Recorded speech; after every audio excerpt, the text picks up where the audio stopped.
Jen Lilley, Yeah, welcome to the sure. show. Thank you so much for having me on. My pleasure. It's going to be an honor. I know it will be. You're That's very doing good sweet. stuff. No, I need to tell you before we even start the whole question situation. I want to honor you for talking about this subject because this is a topic that people do not like because this is a topic that people do not like to talk about. It's uncomfortable. It's something that's out of control. It's not a convenient topic. And, to be honest, it's a conversation I don't like to have, even though I'm an advocate, because it is so uncomfortable. But it's something that desperately needs sunlight. And so I just want to thank you so much for talking about it and tackling this issue. And I really think that this episode is going to change people's hearts, minds, and a lot of children's lives. So thank you. You're welcome. Yeah. I hope it does. This is kind of turned into my specialty for whatever reason. So, Yeah. no, honestly, this is kids is what I'm most passionate about. Same. Was veterans, then it was then it was a bunch of other stuff, and then after sifting through the fucked up world and that we live in, It's unbelievable. kids, man. It's kids. It's sex exploitation, trafficking. And I was having a conversation with my wife, I don't know, maybe a year ago, 6 months to a year ago. And this really is my passion. I mean, I kind of blew the doors off with this, who's now my best friend, Ryan Montgomery. And ever since then, I've kind of been on a path and talked to Tim Tebow and a lot of people that are really involved in this, yourself. And my wife said, man, if you really want to get into the dark stuff, look at the foster care system. Yep. And then our mutual friend, Kathy, actually randomly brought you up about Yeah. this. And I was like, holy shit, my wife was just talking about this. So Yeah.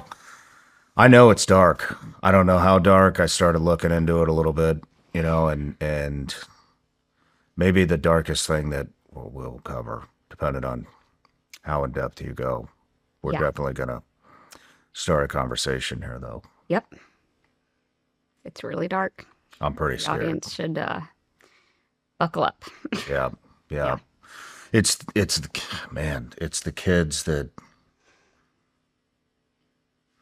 kids that nobody wanted, and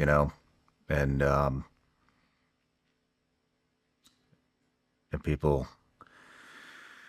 take advantage of that, and it's fucking sad. But anyways, before we get too dark, let me give you an introduction here. So, Jen Lilley, you built a successful career as an actress and singer spanning more than 2 decades with roles on Days of Our Lives, General Hospital, and numerous films on the Hallmark Channel. Behind the scenes, you and your husband open your home to children in foster care, eventually fostering multiple children and adopting through the foster system. Through that journey, you've witnessed the realities faced by vulnerable children, foster families, and the system meant to support them.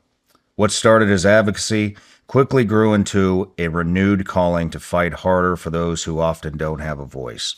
You recently co-authored Called to Foster, an honest guide to getting started, helping prospective foster parents better understand the realities of the journey. That's awesome that you're doing that.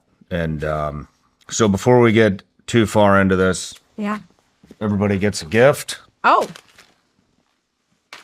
Vigilance League gummy bears, made in the USA, Amazing. legal in all 50 states. Oh, And I love it. yeah, just a little Great. thing for the flight home. Thanks. And then we have a Patreon account, which Yeah. is a subscription account. We've turned it into quite the community. So they get the opportunity to ask every single guest a question. Yeah. Because I wouldn't be here if it wasn't for them. That's right. So this is from Eric Alger. Okay. You've worked in Hollywood for decades and have also been deeply involved in foster care and adoption. Which institution do you think is doing more damage to America's children right now? The entertainment industry, the education system, or the foster care system? And what is one hard truth Americans don't want to hear about it? Shoo. This guy's name is Eric. Yeah. Eric, you're awesome. Great question. Without a doubt. I mean, I don't even think Hollywood and the education system and the problems that they have there's like they're dipping their toe in the pool. Foster care is the deep end. It is so dark. And the darkest issue of foster care that nobody wants to talk about is how it's a pipeline for human trafficking.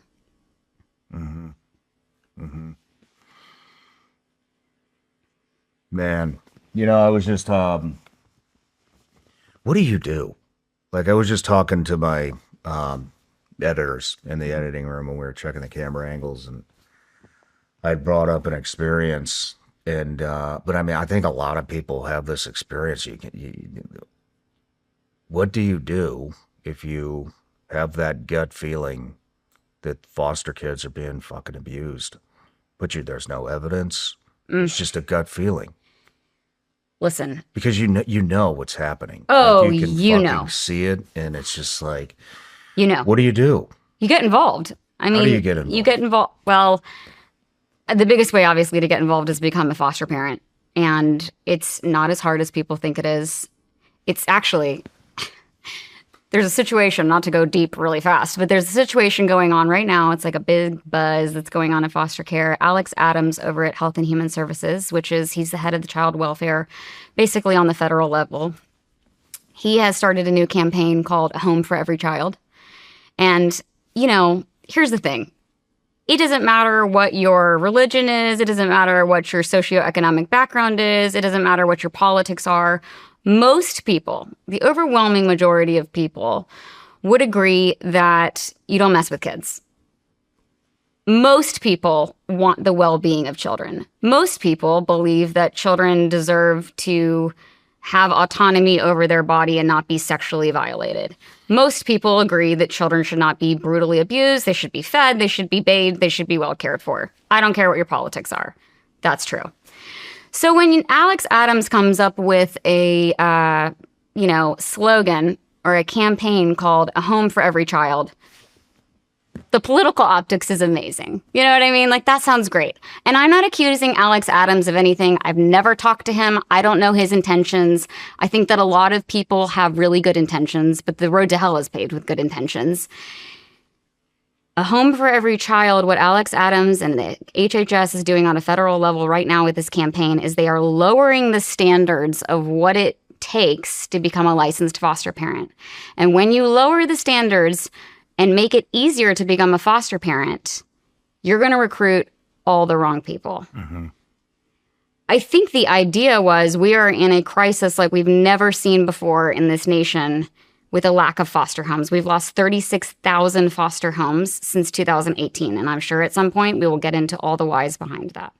But if you're basically hemorrhaging out foster homes, and you're like, we desperately need more people to foster. How can we get more people to foster? Oh, I know. We'll just make it easier to foster. No. If people know anything about foster care, and there's a lot of myths and misconceptions surrounding foster care, but one thing that's not a myth is that foster care is a hellhole. Not every home is like my home. There are wonderful people that foster, yes. Some of my best friends, people that I think are rock stars, and I cry when I'm around them because their heart is so beautiful. They foster. The co-author of my book, Dr. John DeGarmo, that man is a saint. There are many really good people that foster. But this is like in my mind, it's not a statistic that I've heard, but like I almost would wager that like half are good. If actually I want to break it up and statistically in my mind, what does Joan Lilley's mind think? I'd say 30 to 40% is really good. Homes like my home, they really care. They got involved for the right reasons. Maybe 30%. If it's good, 30 is good, 30% kind of okay. They're not really abusing the kids, but they're just like okay people that like got involved and like they're jaded and they don't really care. They're not like sexually trafficking the kids. They're just okay. And then I would say maybe 40% are awful. Hellholes. And so these people, if you lower the standards of what it takes to become a foster parent, you're just going to recruit more of the bad. Make it hard. Make it hard to foster.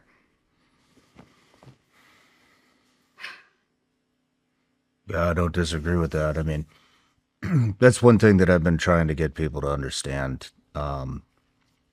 when I do these interviews. Like I think I can't remember if the last big one was Elizabeth Phillips with Kanakuk, the big Christian camp. Okay. I don't know if you know about that. I don't know about it. What atrocious. Lots and lots and lots and lots of sexual abuse. And then they would NDA these kids so they can't ever talk about it. And so Elizabeth Phillips is going around. That's her new mission. Her brother killed himself because of it. So she's pushing legislation for this law. They're calling it Trey's law, where the kids can't be held accountable. NDAs don't matter. And how could an NDA even be possible if you're under 18? It's fucking ridiculous. It's ridiculous. That's crazy. And then Kanakuk tried to get me for defamation, and no, it's not defamation if it's true. But we've done that. I had my friend Schlepp on and uncovered all the shit that's going on Roadblocks, and had Ryan Montgomery on about 764 cult, and then just in general sex exploitation and how they lure kids off the internet, and Tim Tebow, and and so every time I do one of these, the audience, they're infuriated with an institution. Whether that's a church or a gaming conglomerate or whatever it is. But and they're right. They should be, because a lot of these, they cover it up. Kanakuk, they try to cover it up, and they didn't even hold the people that were doing the abuse accountable. They covered for them. They're like, oh, well, we reprimanded them and told them that it's inappropriate to be playing naked basketball with kids. And it's my inappropriate. God. And this was a Christian camp? This is the biggest Christian camp in the country. I'm pretty sure we destroyed it. But that's not the point. The point is, that all the attention goes to the institution. But just like what you're saying, if you ease the restrictions on fostering a kid, then it's a fucking magnet for pedophiles. It's a magnet for pedophiles. We're going to get into it so deep. And and so, and these are people that are it's not like a demographic, like a lot of crime you can put on, a demographic of people. Yeah. This is everybody. It's the rich, it's the poor, it's black, it's white, it's every country. We're the number one country that consumes. Yes, this is how I became a child advocate. Finding that out. Yeah. And so like the United States is a cesspool for this shit. It's so bad. We are so bad for this. Yes. And so what I'm saying is these people, they don't look like scumbags. Mm-mm. They don't even, you think that guy looks, you don't know, man. Nope. You don't know. This is everybody. Yep. Of every color, every race, every economic financial profile. situation. Yep. Yeah, economic profile. And they just flow to the next thing. Mm-hmm. You know what I mean? And so it's oh, great, cool. We took Kanakuk down.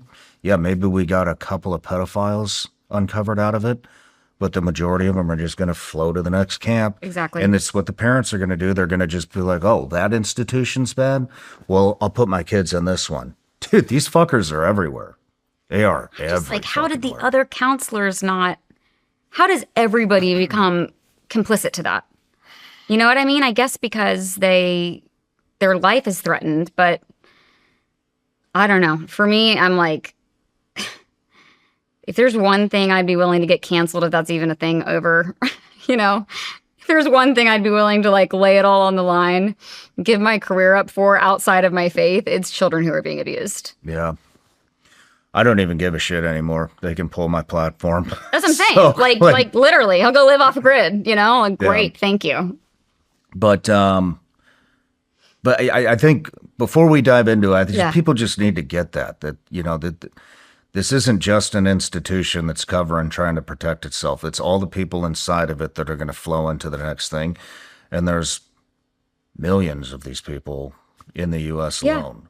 And so, I was even thinking, I was talking to my wife, because this is the thing that I'm most passionate about. Yeah. So me and Ryan Montgomery and I are going to develop an application for parents to help protect their kids from the shit that's going online, and but then diving into this, I'm like, man, I was talking to my wife. I was like, maybe we're not there yet, but maybe eventually, if things continue to go the way they're going in my life, maybe we open a foster care home. Yeah. But then I started thinking, I'm like, how the fuck do you staff it? How do you trust? You could Yeah. have the most pure heart in the world and open one of these, but how do you find the right people to staff it? Yeah. What if you hire a fucking abuser? I mean, I know, but yeah, I got people you can talk to that will tell you exactly how they do it. It's like, I don't have the answer for that question, but I know who does. Okay. A lot of people don't love the idea of getting put on medicine for their cholesterol long term. And I get that, because once you start going down that road, it can feel like you're locked into something without really understanding what your options are. And I think most people, they just want to feel like they still have some control over how they take care of themselves. They want to understand what they're putting in their body and why, not just be told to take something and let's move on. So more people are starting to look for alternatives with ingredients they actually recognize, like CoQ10, ginger, pomegranate, and amla. That's what caught my attention with Dose. Dose, for cholesterol, is a clinically backed supplement that supports your cholesterol using a blend of those ingredients. I've been using it, and I like that it's just straightforward. You know what you're putting into your body, and it doesn't feel complicated.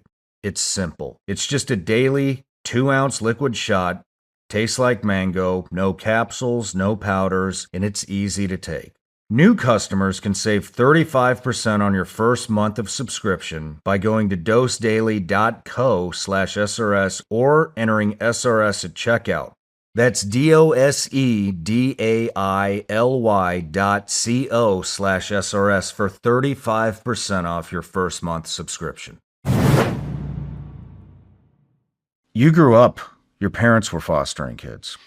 Sort of, not exactly. Sort of. So Illegally. it's like sort of. My parents, so my dad was a judge, and my mom was one of the directors. She worked at a crisis pregnancy center. So there's a thing in foster care where it's hard to do, but you're supposed to, as a foster parent, remain unbiased. Because one of the myths and misconceptions. So one of the myths and misconceptions of foster care is that, people are like, oh, so are you going to adopt? And it's like, no. The goal of foster care is not adoption. The goal of foster care is to reunite the child with their biological caretaker. So mom, dad, whoever they left, their family, you want to put the families back together. So foster care is basically, let's take this child out of this abusive or neglectful situation. And by the way, it's a myth and misconception. I believe that people are taking their kids out of, abusive or neglectful homes willy-nilly. Like, I don't think social workers are just trying to take kids out of homes. We have far too short. There's a huge shortage of foster homes. In fact, I'll just go into it right now. In fact, it's gotten so bad in foster care that in 13 states right now, children with no criminal record are being put into detention home centers because there's no room for them. Holy shit. There's something in foster care called stopgap, which is basically, I don't know if it happens in other arenas, but it happens in foster care. It's called stopgap. That's a fancy way of saying, basically, we know that this situation is so terrible for this child. I really sympathize with social workers. Are there bad social workers? I'm sure there are, but I think that a lot of social workers are just overworked and underpaid.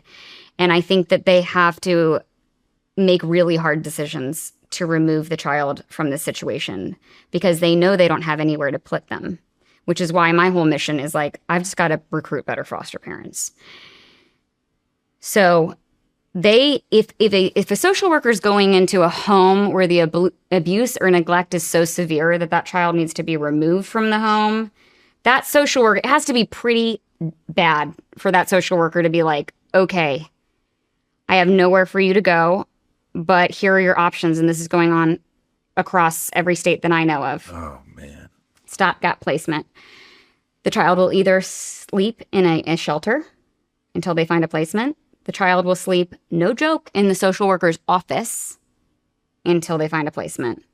They will put them in hotels until they find a placement, which I don't know this for a fact, but I imagine trafficking could happen there. Or in 13 states, like I said, they will just put them in detention centers. And by the way, when the child with no criminal record is put in a detention center, Now they have a record.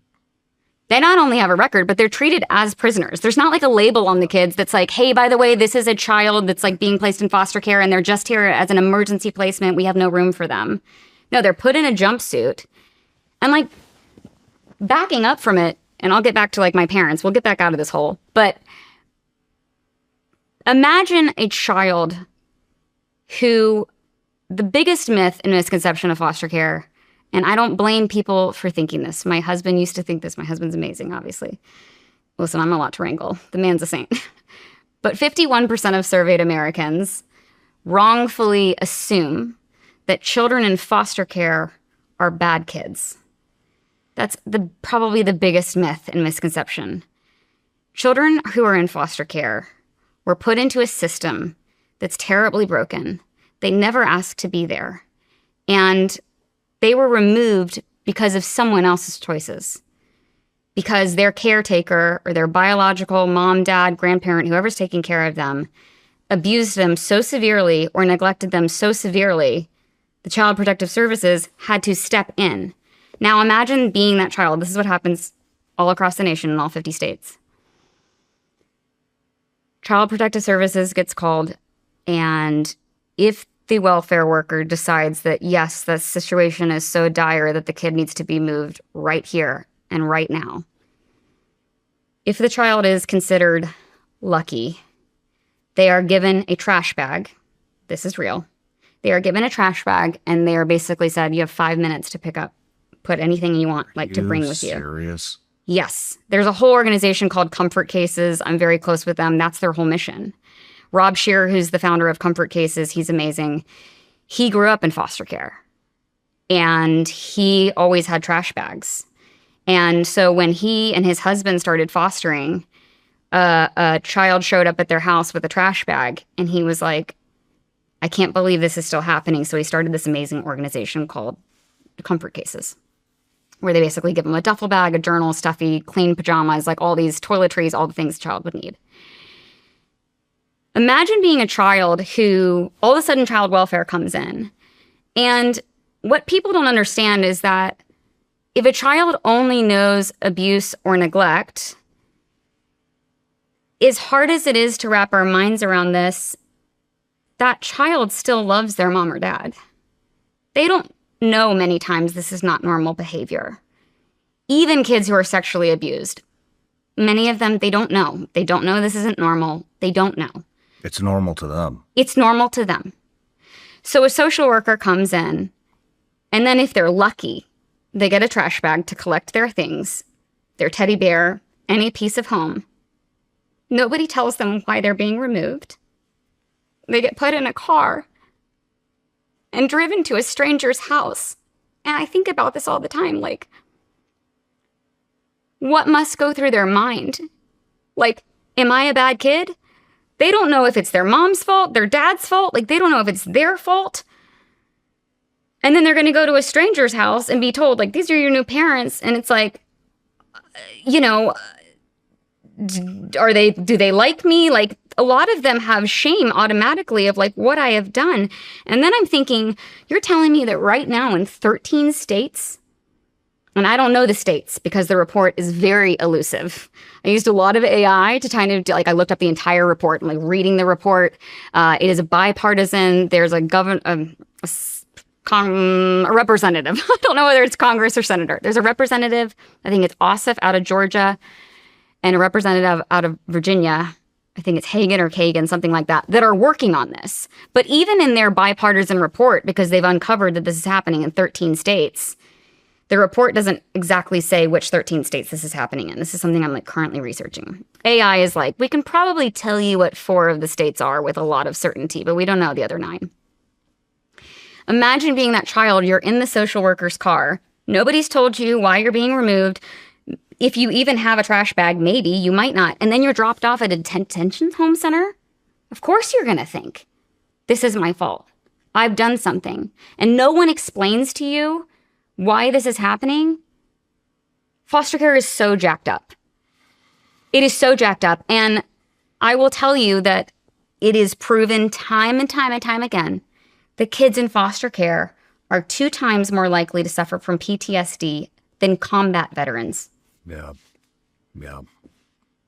So my parents, going back up out of the rabbit hole, there's a thing in foster care, we have to remain unbiased, which means I can't basically get too attached to the kid and want to adopt them. I need to be unbiased and try to be pro-reunification. Listen, another myth and misconception that I hear all the time is that people will be like, oh, it's so sweet that you're a foster parent. Like, I could never do that. I would get too attached.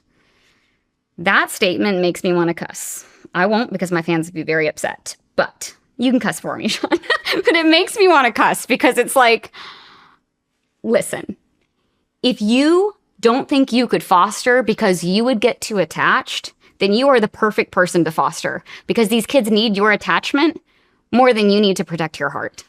You know? That's like the people they can't watch the Tim Tebow interview because it's too painful. they can't see it. It's too painful. It's like, well, you're not the one fucking living it. Right. Like, oh, you can't even watch it? So, again, huge props to you for tackling this, and huge props to your audience for watching this interview. Because this is a seriously dark issue. But basically, because my dad was a judge, my mom worked at a crisis pregnancy center, they were kind of concerned that things could be said where maybe they had bias. Maybe they used their influence in order to sway a certain case. And because my parents were like very by the books, What do you mean sway a case? What does that mean? Well, my dad's a judge. Sway the kid to staying? No. So there's a case that's opened once a child enters foster care. Now there's a court case that will determine that child's permanency plan. Are they going back home? Are they staying with the foster parent? Are they going to be eligible for adoption? There's a case that's opened, a court case that's opened against the parent. Okay. And so if my dad's a judge in particular, and the child who's in our house was adopted, technically somebody could accuse my dad of pulling strings. Gotcha. Swaying the case toward adoption.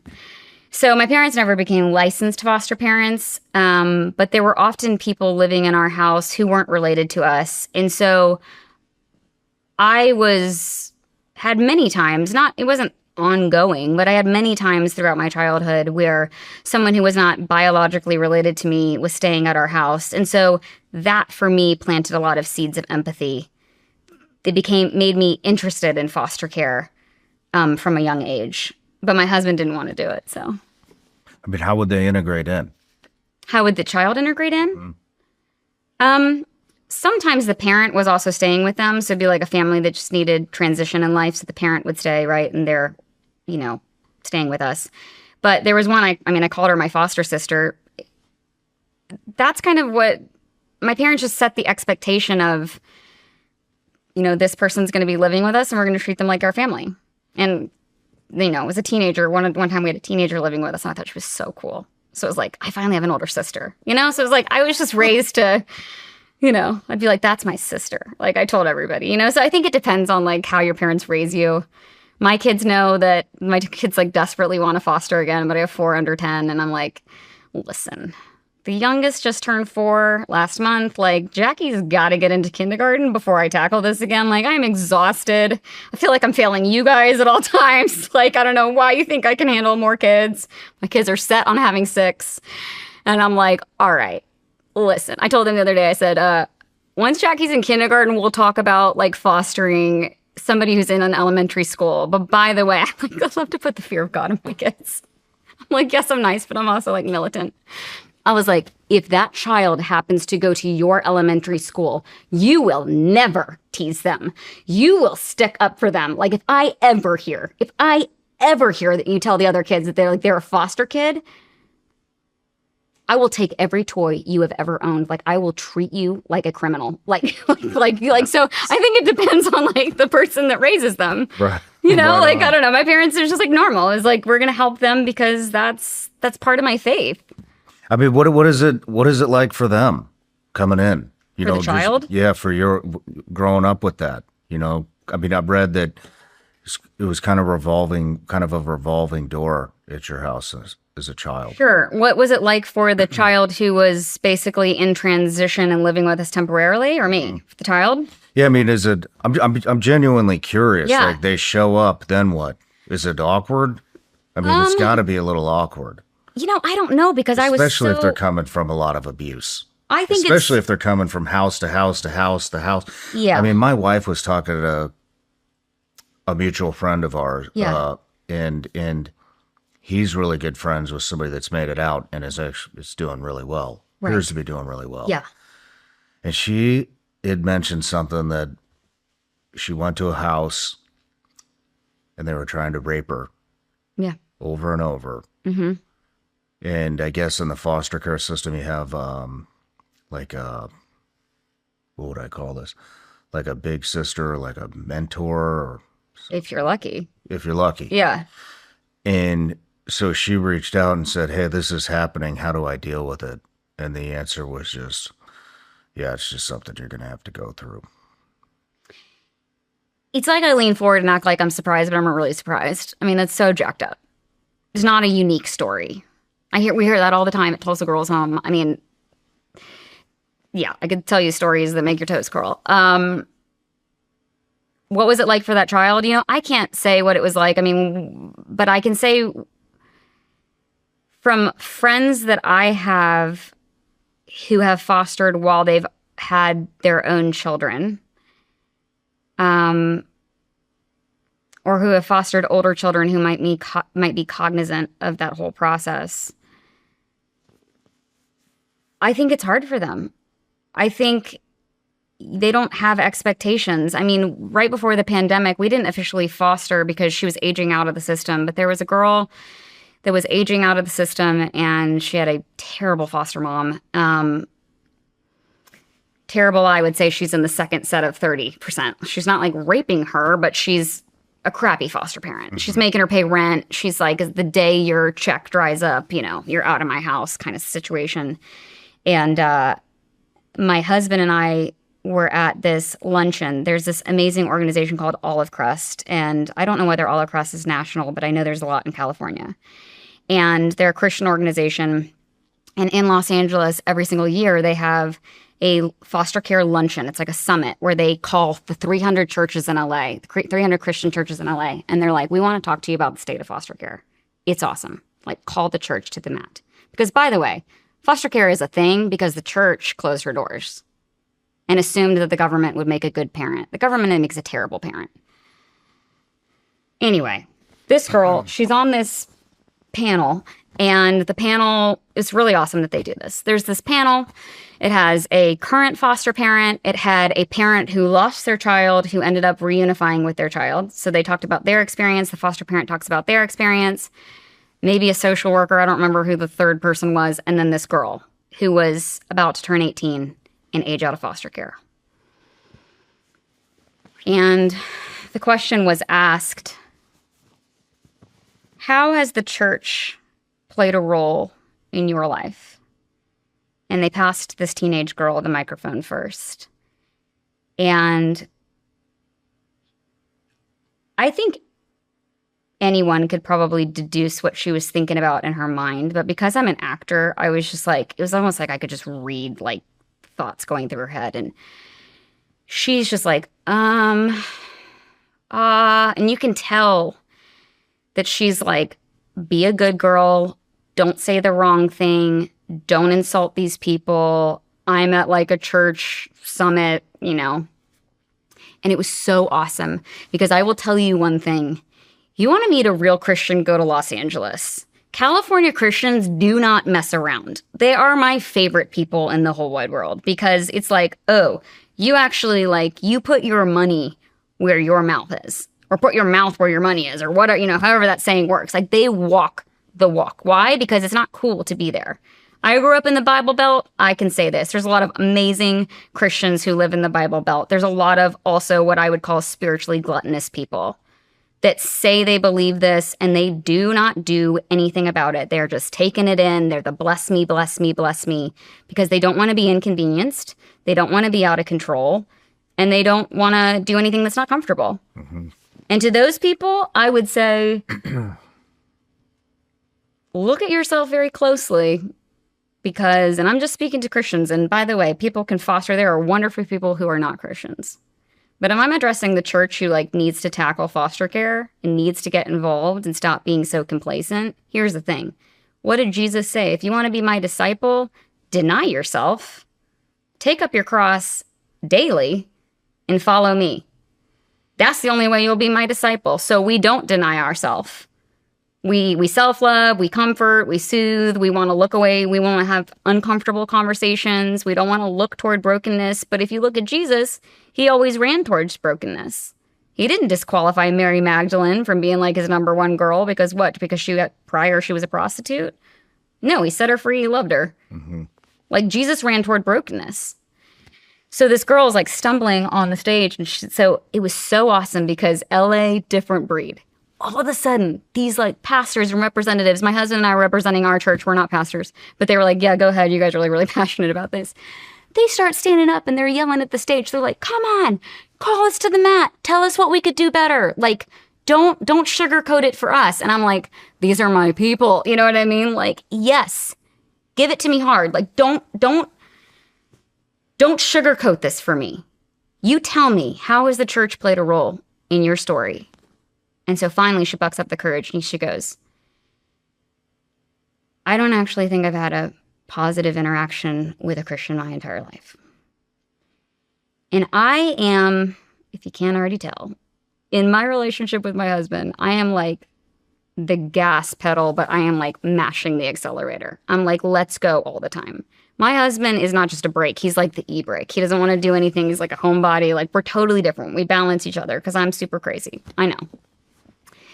And I'm thinking, oh God, I want to help her so bad, but my husband's never going to go for it. And he just looks at me and he's got like tears in his eyes and he goes, we have to help her.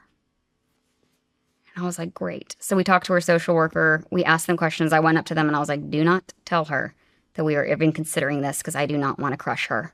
But I got to meet with you privately and I got to ask some questions. So I had to ask, like, has she ever molested another child? Because these are things that, like, again, it's not that the kid is bad. Like, sometimes they're not taught this is an inappropriate behavior. It's so jacked up. And they're like, no, she doesn't. Because I'm like, my husband worked night shift. I have 3 kids under 3. Like, I can't do this if that's the case. And so she came to live with us and then the pandemic happened. But I asked her when she moved in, I was like, look, she was 18. I was, however old I was, 35. She's taller than me. You know, like I'm like this short little white girl and she's this tall, beautiful black girl. And I was like, how do you want this to work? Like, do you want like me to be like your foster mom or like your friend or like your mentor? Like, what's our relationship here? She was like, I just need to know what rules you have. And I was like, okay, the only rules I have in my house for you, because like, I know she's had sex, you know, and I don't know like all of her background, but I was just like, no sex in my house. You're going to have sex. You go to your boyfriend's house. And you have to let me know you don't have a curfew. Like you were 18 years old and you've lived a lot of life.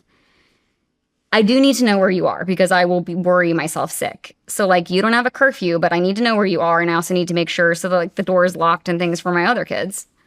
And my only other rule is like, just be a good human. If the trash is full and you're leaving for work and like you have a second, take the trash out. Like when you're done with your dish, if you have a second and you're not like in a rush, if you're in a rush, put it in the sink. If you're not in a rush, like just load it into the dishwasher. Other than that, like I don't really have any rules. You have any questions for me? So I think it depends on like, they want to know the boundaries. Mm-hmm. Every child wants to know boundaries. But I really think it comes down to like who's fostering them and what's the expectation that they come up with. And a lot of kids who enter into foster homes, a phenomenon that happens that I don't blame these kids for is like they call it like the honeymoon period. So they get in there and they are on their best behavior because they're trying to measure you. They're trying to figure out like, are you going to hurt me as well? You know, what's this placement going to be like? They're on their best behavior while they're trying to take your temperature. And then many of them, if you're a stable home, they will act out really hard. And they teach you this if they're good, if you have a good training before foster parenting. You're supposed to, in order to get licensed, you have to take like, it varies state to state. It varies county to county. It's one of the things that's hardest about foster care is that you have federal law, You have state law. All 50 states have different laws. You have agency policies. You have county law. And then you have judicial decisions that like weigh into how the law is interpreted and what they want for this particular child. So it's really complicated no matter where you get. But so a child, back to the point, a child will start acting out like crazy if you are a good foster home many times, because they call it being evicted. They want to be evicted on their own terms. They're kind of like, let me just reject you before you reject me, because I cannot handle the pain of you rejecting me one more time. Damn. It's so bad. And so I don't want to say the good foster parents, but the foster parents who have empathy and the endurance in that moment will ride out that behavior, because inevitably the kid will restabilize if you ride it out with love. But that is something that they train you in when you do your foster care training. If you're with a good agency, they'll prep you for that. But again, I mean, if we're doing a home for every child and we're lowering the standards, who knows if you'll learn that? Because if you don't learn that when you're getting licensed, then like all of a sudden your child starts acting like Satan, you're gonna be like, whoa, like you're not gonna be prepared for that. Yeah. And maybe you'll rehouse the child. But every time a child gets rehoused, it's more trauma. And it's a personal rejection that they did something wrong. If you have a dog that gets picky about food, you know how frustrating that can be. You put the bowl down, they sniff it, walk away, and now you're trying to figure out if they're bored, if they don't like it, or if they're just holding out for something better. Sundays just launched a brand new fish recipe designed for dogs with sensitivities, picky eating habits, or parents looking to add more variety to the bowl. It's made with 80% whole and minced fish, including eco-friendly invasive carp sourced from American rivers. And it's packed with omega-3 fatty acids to help support healthy skin, shiny coats, joints, and brain function. Like every Sunday's recipe, it's human-grade, vet-developed, and gently air-dried instead of heavily processed. No synthetic additives, no meat meals, no artificial flavors, and no fillers. Stanley's been loving it too. What do you think, Stanley? You like Sundays? For dog owners, it's simple too. No fridge, no thawing, no prep. Just scoop and serve. Make the switch to Sundays. Go right now to sundaysfordogs.com/SRS50 and get 50% off your first order. Or you can use code SRS50 at checkout. That's 50% off your first order at sundaysfordogs.com/SRS50. sundaysfordogs.com/SRS50 or use code SRS50 at checkout. Is there like a typical journey to a foster kid from birth to 18 years old to adulthood? Sure. It depends on the home that they land in, right? But I would say for a typical child who's entering foster care, they'll probably enter as a child, meaning 10 or under. And they'll be taken from their mom or dad, right? Handed a trash bag if they're lucky, which to me is like an external representation of how they must be feeling internally, like you're trash. If they're lucky, I suppose, they end up at a foster home. And then if that foster home just wants to foster and never wants to adopt, which I should clarify that statement by saying my husband and I set out just to foster. We had no intention of adopting because that's not the point of foster care. That we were incredibly grateful that we got to adopt, but that wasn't like our goal. We didn't get into foster care to adopt. But there are foster parents, and I don't blame them because they're still really good people, where their whole mission is just fostering. And I suppose that I can't tell you what goes through their mental process. I can only speculate that part of it is like, if they adopt, then they won't have room to keep fostering. But a lot of kids will be fostered for a set of time. And again, every state, every county is going to have different rules on how this works. So it's almost like, can I tell you a typical journey? No, but I can tell you a journey. Like in California, in Los Angeles, because that's the system I know. A child is given a timeline of 18 months. So the parent has 18 months to get their act together in order to get their child back. After that 18 months has expired, the child, it's a jacked up term. It's so jacked up. It's called emancipation, which makes me think of slavery. So the child is legally emancipated. Now they're eligible for adoption.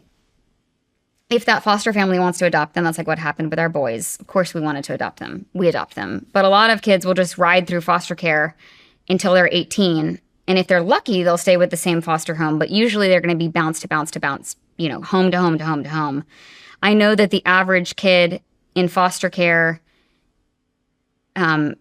goes, by the time they've reached 5th grade, just elementary school, they've already had they've gone to 5 different schools. Which is part of the reason why in foster care, the educational outcomes are so unstable if the child is not adopted. And I always like to say this because it's really interesting. So I had my parents are awesome. I don't want to act like my parents weren't awesome. I'm really grateful for my parents. No parent is perfect. God help me, my kids will probably need therapy from me. So I have a lot of grace, for my parents. I think they did a fantastic job.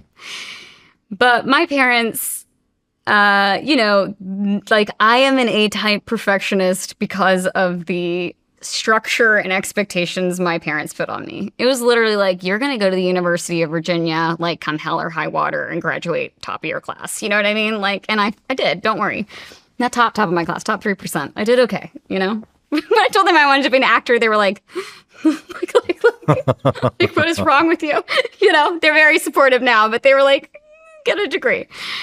So I say this jokingly, but truthfully, because I had 2 parents that watched my GPA like a flippin' hawk. It was oh, you studied. Oh, you made note cards. You will spell like nobody has ever spelled before. You know what I mean? Do it again, soldier. My parents were militant on how, in my opinion, maybe my parents would be that's unfair. And I'm listen, from my perspective, it was very intense. However, I changed elementary schools one time. I went from a private school in 3rd grade to a very good public school in 4th grade. And because of that, I never learned, to my mother's ongoing horror, I never learned my 50 state capitals. Okay? Because this school, private school, teaches it in 4th grade. Public school taught it in 3rd grade. So I fell into that gap. I said this in a speech a couple years ago. My mom found out I said it in a speech. And she literally printed the 50 state capitals for me and was study these. And I was like, Mom, I've made it 40 years without knowing my state capitals. I'm doing fine. But I always kind of say that because it's imagine changing elementary schools 5 times. Yeah. All the education these kids missed. So you have a lot of kids that are illiterate. That's why the outcomes are so bad. I mean, kids who age out of foster care, only 3% go on to get a college degree. Only 50%. Only 3%. This is of kids who aged out. Kids who are adopted have much better outcomes. But kids who aged out of foster care, 3% go on to get a full degree by the age of 26. And only about 50% graduate high school or get a GED. Man. But they fall in the gap. And then they don't have a consistent parent who is making sure that, they're getting these test scores. Mm-hmm. Let's get a little dark for a second. So, here's how bad it can get in foster care just from an educational perspective. When I was adopting my boys, I was invited to speak at the National Foster Parents Association. It's great organization. I love it. It's basically let's get a bunch of foster parents together, give them support, give them ongoing classes, and be each other's support system. Because, I have military in my family. I'm not a military wife. But I always say, if you're a military spouse, I would hope you have other friends who are military spouses. Because only they can relate to you. Foster care is the same way. These kids have a lot of problems. They are not bad kids, but they have experienced severe trauma. So other people who are normal parents who have biological children who know their entire medical history and didn't do drugs while they were pregnant or drink alcohol while they were pregnant, like, their parenting advice for you as a foster parent is like, that is so nice that you think that will work for this kid. It will not. So you have to know other foster parents if you're going to like survive this game, because it is so jacked. So I'm at the National Foster Parents Association. I'm like speaking, you know, they were like, could you come speak? And I was like, sure, I guess. And then they're like, hey, you have however many hours before we need you to come speak again. So here's our itinerary. You can basically, like, here's your little badge. You can go into any class that you want to learn anything else you want to, like, you're curious, a subject. Like, one time I went, there was like an FBI profiler and it was really cool. And they talk about like all these kind of things about how they do interviews. And as an actress, I'm like, I want to learn everything about that. Like, tell me about how you know if this person's a psychopath. That's so fascinating to me. So they have really cool like courses that you can take. Well, I'm getting ready to adopt my son, Caden. And I was like, oh my gosh, they have a class on adoption and the adoption assistance program. I had no idea that when you adopted out of foster care, you still get health insurance for that child, you still get therapy for that child, and you get your monthly stipend for that child. Okay? I was like, oh, I always figured that people didn't adopt the child out of foster care because they couldn't afford to. That was kind of always my myth and misconception I didn't know. So when I learned about there's an adoption assistance program, I was like, oh, cool. Like, well, teach me how to navigate that red tape, because foster care is like, I don't know, I'm biased, but I would wager it might be the most bureaucratic red tape system in the entire United States. So I'm like, cool, I want to go to that class. People sometimes assume that you would foster for the money. Once I became a foster parent, I was like, what money? Like, what are you talking about? This monthly stipend, like, doesn't cover the formula and diapers. Like, what are you talking about? There's no money in foster care. Like, you have 2 kids. Kids are expensive. I don't care if you don't even spoil them. Like, you feed them, you buy them clothes, you do anything kind of nice for them. It's a lot of money. Like, kids are expensive. So I was always like, what money are people talking about? So I go to this adoption assistant program. I'm like, wow, I had no idea that, like, you got all these services. Like, how do I sign up? I had no idea they still come with insurance. Like, this is fantastic. So I finished the class and I'm like, I want to meet every parent in this class. This is so cool. Like, I'm going to meet my new tribe of people that are adopting kids out of foster care. These people are awesome. I meet a couple new people, and then I meet this one woman, and she's like, oh yeah, what you want to do is you want to get a D-rate kid. And I was like, What? that's what I said. I was like, what's a D-rate kid? What does that mean? And she goes, oh honey, I make $28,000 a month off foster care. And I was like, what? And she was like, yeah, because I have this many kids. And she goes, here's the thing. You want to get a D-rate kid. I was like, what is a D-rate kid? She goes, okay, here's how it works. You want to make sure they fail in school. If they fail in school and you can get them on medication, your rate goes up. Every time they don't pass a grade, your rate goes up because they're a more difficult kid. Every time they need a medication, your rate goes up.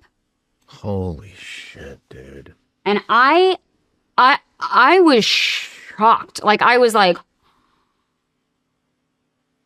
oh my God, that's how bad people are making money out of foster care.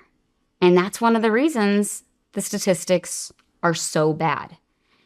Because, again, I think the intentions were good. One of my kids, I love him so much, and he's a really sweet kid. But I'm finally to the point where I'm like, we got to get you medication. I've tried every therapy under the sun, and I love you, and I know that you know I love you, but, like, I desperately need medication for you because I need your brain to slow down. Because when you make decisions that are not rash, because he's very reactive, if he slows down, he's not aggressive. Sweetest kid you've ever met. Everybody's favorite student. At home, it's a totally different situation because he's comfortable with us. our rate will go up because now he needs medication. And he's really a good kid, but it's a lot to parent him. It's a lot harder than my other kids. And one of my other kids is adopted. I just say this to say that I think the intentions of increasing the rate was to incentivize good people to stick with it. But again, what it did is incentivize all the wrong people. People who are in it for the money instead of for the love of a child. That's just making money off the government. Yeah. That's not even the real dark shit. We haven't even gotten dark yet. I'm just saying. It's fucking horrific. Yeah. Like, yeah. People are fostering kids just for the money from the government. Mm-hmm. So they're going to encourage the doctors to put them on medications. They're going to create scenarios to trick doctors to put them on medications. Yeah. They're going to encourage the kid to act out at school, to not study, it's like incentivize the other way. Yeah, exactly. What if they get on honor roll? Give them a bonus. It's like a demonic. Listen, this is a nail on the head. This is a demonic situation that exists because the church closed her doors. And to be fair with that, I know I could sit here for the rest of the interview and tell you organization after organization after organization that is Christian that is doing the work. There are so many wonderful churches. There are so many wonderful Christian programs. There are so many wonderful Christians who are in this for the right reason, but there are still far too few. Mm-hmm. I read a stat. I think it was in this outline. I think you said it. If every church in the country fostered one child, there would be none left to foster. Is that correct? Yeah, and the statistic's even better than that. That's an accurate statistic. One child per church. Okay, that's an accurate statistic. Okay, so currently in foster care, there are 344,000 children in foster care. That's according to the Health and Human Services survey that came out in May of 2026 this year. If you look at something called the AFGARS report, which is what everybody talks about in foster care, AFGARS is awesome. I have nothing against it. It's just a term you'll say. AFGARS stands for, and I might mess this up, Adoption and Foster Care Analysis Reporting System. AFGARS. Everybody just calls it AFGARS, so I'm just going to call it AFGARS. AFGARS runs the survey of how many kids in, how many kids out, how many kids got into foster care because of substance abuse, how many kids got into foster care because of abuse, how many foster care, kids got into foster care because of poverty-related issues, which is a big thing.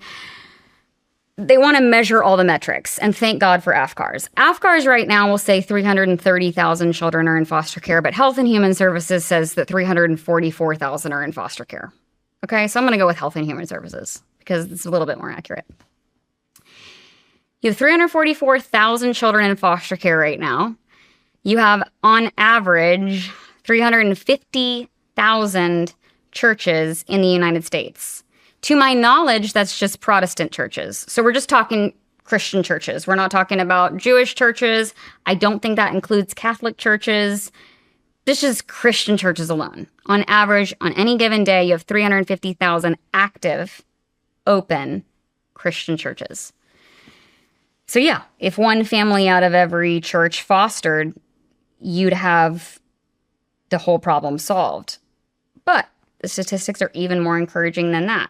We have homes for about 75% of the kids in foster care. So honestly, if one family out of every 4 churches in the United States were to foster, we would also not only eradicate the problem of children going to hotels, hospitals, social worker offices, or, God forbid, detention centers in 13 states.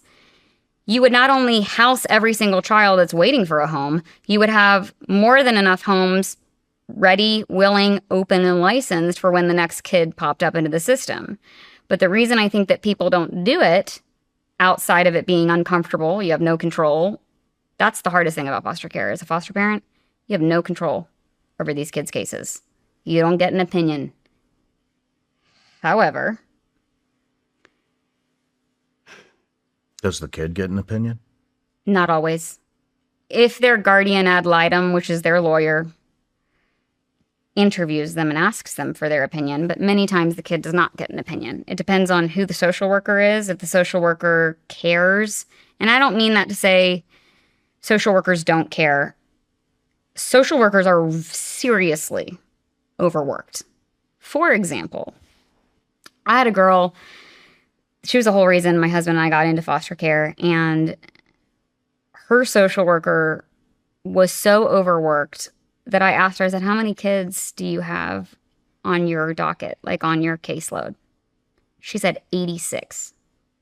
How do you have 86? How do you have 86? And this is back in 2016. Shawn, the stats have gotten so bad. I thought foster care was a bad and in crisis mode when I was doing it in 2016. The current numbers are horrifying. I will continue with that in a second. I will say, okay, so as a foster parent, you do not have control. However, if you're a good foster parent, like I was a good foster parent, I took copious notes. I took notes of it's like, oh my gosh, it's like when we're having this interview, I'm like, there's so much I want to unpack here. I was like, I got to get all the worms out and almost like try to tell you this in order. Don't let me forget to get back to these numbers. I will finish the thought of, I think the reason the church doesn't get involved is because of the bystander effect. I'm sure you've heard of the bystander effect, but for anybody else that's like, what is that again?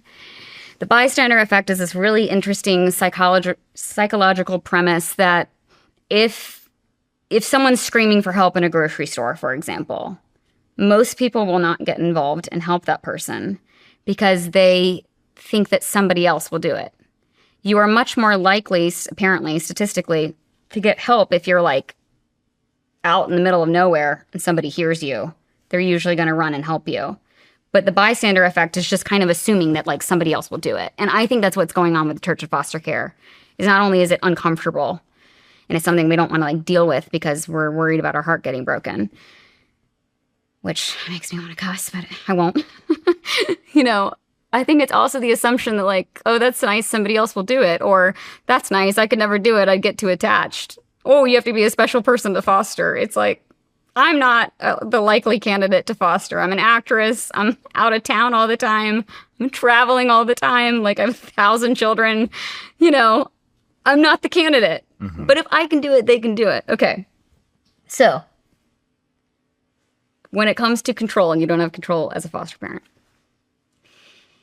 usually, and again, this is a kind of typical overview of foster care, but anybody that's listening that's a foster parent could be like, that's not true. Well, maybe they had a different experience because they have different laws or county agency rules, like everything in foster care, like there's almost like no holistic through line.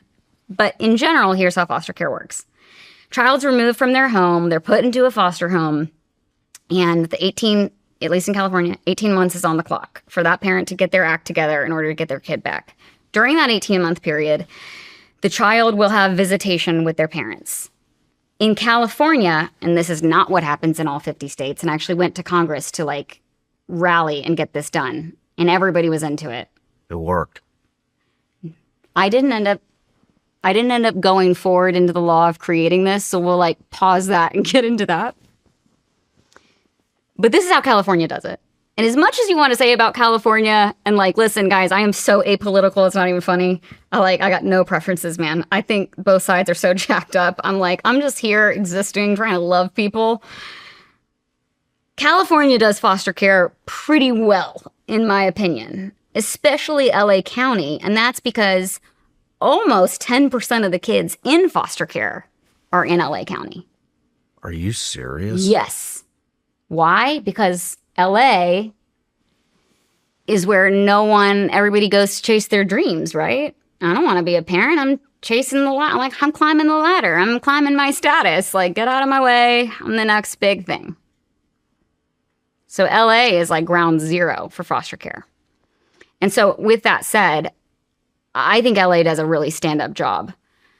That's not to say there's not bad players. Like, that. I don't believe everybody in government is bad.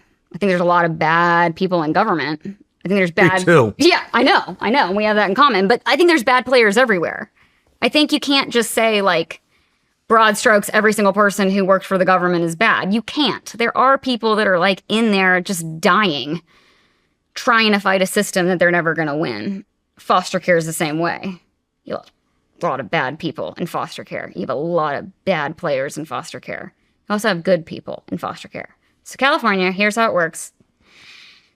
18-month timeline. The kid is going to have monitored visits with their parent. They're going to have visitation with their parents where they're monitored, which means they're supervised visits. Somebody's basically at the visit. This is something that I had to do. Not all foster parents have to supervise the visit. The agency that I went through, Child Help, highly recommended that the foster parent, be the one that's supervising the visit. And we have to take notes if we're good foster parents.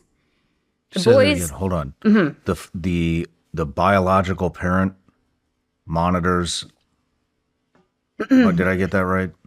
The biological parent has a visit with their kid so that they don't lose connection and so that they see their kid, because the goal is to put them back together. It starts out, because that child was removed from their home. Sorry, I swallowed my water wrong. They can't just trust the parent with that child alone. So the parent is monitored. The parent is supervised. That visit is supervised. So you have a third party, and in my personal case, it was me, who would monitor the visit. And that monitor is supposed to, if they're doing their job right, they're not supposed to basically intervene in the visit unless the child is in danger. So, for example, there was one time with my son, Caden. I love their biological mom. I love her. She was not a willful child abuser. Most children who end up in foster care because of neglect, not because of child abuse. Not that the neglect is not abusive, but foster care is a cycle. It's a very broken cycle. So usually a child who ends up in foster care, chances are extremely likely that their parent also grew up in foster care. I knew you were going to say that. It's a generational curse. It's a generational curse. The grandparent probably was in foster care. And that's why, again, if good people get involved in foster care and stop the cycle, break the cycle, God knows how many generations of kids after them that they're saving. My kids will never have kids that end up in foster care. So I had a lot of love. I have a lot of love still in my heart for my boy's biological mom, because she wasn't a willful child abuser. And I would tell her that. I would talk to her very frankly. I'm like, listen, sweetheart, if you were a willful child abuser, my relationship with you would probably look a lot different. I don't know how I would navigate that. But I had to write reports about the meeting after they happened. And these reports were read in court. And I told her, I was like, I don't go home and write these gleefully. Like, it brings me no joy to write these reports. But my primary job is to protect the child in my care. Sometimes I have to protect him from your bad decisions. I'm so sorry. And I know it's because nobody taught you what real love looks like. And I would tell her over and over and over again. And I think she knows it, but I don't know that she knows it. You know, like in her gut, I'm like, I don't know that anyone in your entire life has loved you like I've loved you. I don't know that anyone's ever shown you real love. Because one of the biggest things that happens in foster care, especially with the moms, is like, I've heard, listen, I didn't read up on the statistics before I came here, but this is what I've heard repeated over and over. So if somebody could fact check me on this, and I will admit, maybe I'm wrong. But I have heard that domestic violence and foster care run parallel. There is a parallel relationship between domestic violence and foster care. She had a domestic violence situation, but there were many visits. We met 3 times a week for hours on end.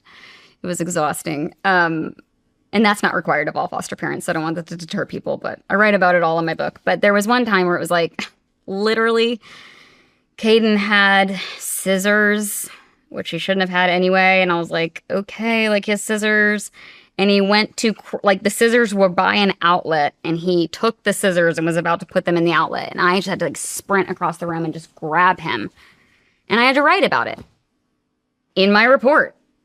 Like, this parent is not ready to have their kid back because they don't understand, like, the science of don't stick sharp objects in a socket. Also, kids shouldn't have scissors. You know what I'm saying? She's not a willful child abuser. She just doesn't know how to be a mom because nobody ever taught her how. So in California, you have monitored visits. These go on until the parent shows some sort of progress that, like, they're doing well enough. They're doing well enough in this visit that they can go to unmonitored visits where basically, hey, we're going to trust you to babysit your own kid for 2 hours, right? After that goes on for a period of months, whatever the court decides the timeline is, that parent in the state of California will go to overnight visits. So you're going to get your kid back for maybe one night. You're going to get your kid back for a weekend. And then after that goes well for a period of time, they're going to face, like, final reunification where that child's case is closed and now the child goes back with that parent. That's an amazing way to do reunification. I was shocked beyond belief when I found out that that was not the system in in the 49 other states. I was like, well, why not? Because you're a parent, I'm a parent. Parenting is freaking hard. Parenting is so stressful. I thought I was like a kind, sweet girl with the fruit of the Holy Spirit until I had kids. I was like, woo, I did not know. I did not have patience. Like, until you asked me for the 10th time a question I have answered 10 times. Like, I'm going to make you a peanut butter and jelly. Would you shut up? Like, you know what I mean? Like, parenting is so stressful. Now imagine being an addict. You're an addict. I had an eating disorder for 15 years. I wasn't a drug addict, but in my head, that's a dopamine addiction. Addiction is something that people fall into because they're stressed and it's a coping mechanism. So you want to tell me you have an addiction problem to, like, hard drugs?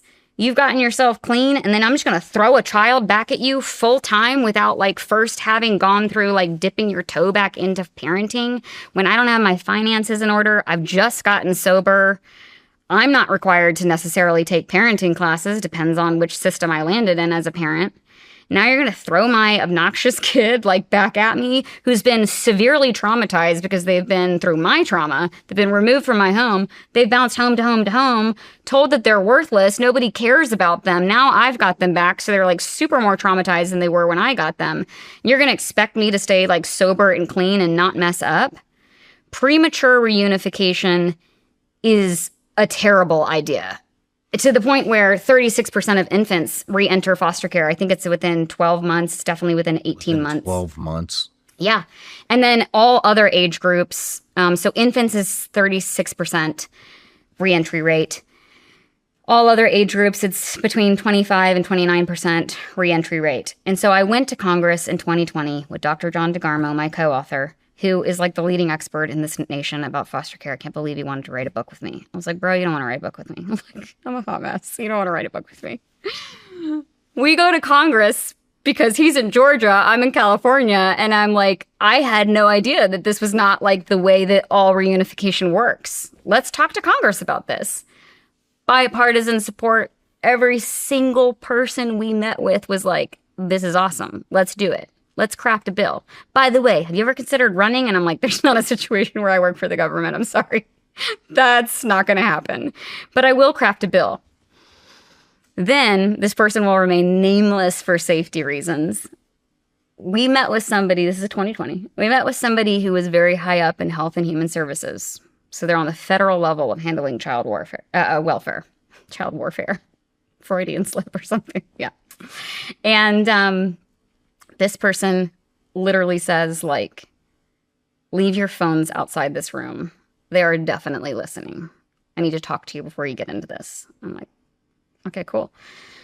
She brings me in a room with Dr. DeGarmo because we're there on Capitol Hill advocating for premature reunification reform in all 50 states, and that should happen. She's like, look, you can spend your time creating a law, making sure it gets passed. That's how you want to spend your time advocating for kids? Go ahead. But let me tell you what's going to happen. They're going to make your bill, all of a sudden, is going to be 300 pages long, and they're going to do something that's called Christmas treeing. That's what we call it in politics, where all of a sudden, something that like you would completely oppose and disagree with gets slipped into your bill, because most representatives, and I can't blame them. I want to blame them. Most representatives, they're so busy, they don't have time to read 300-page bill.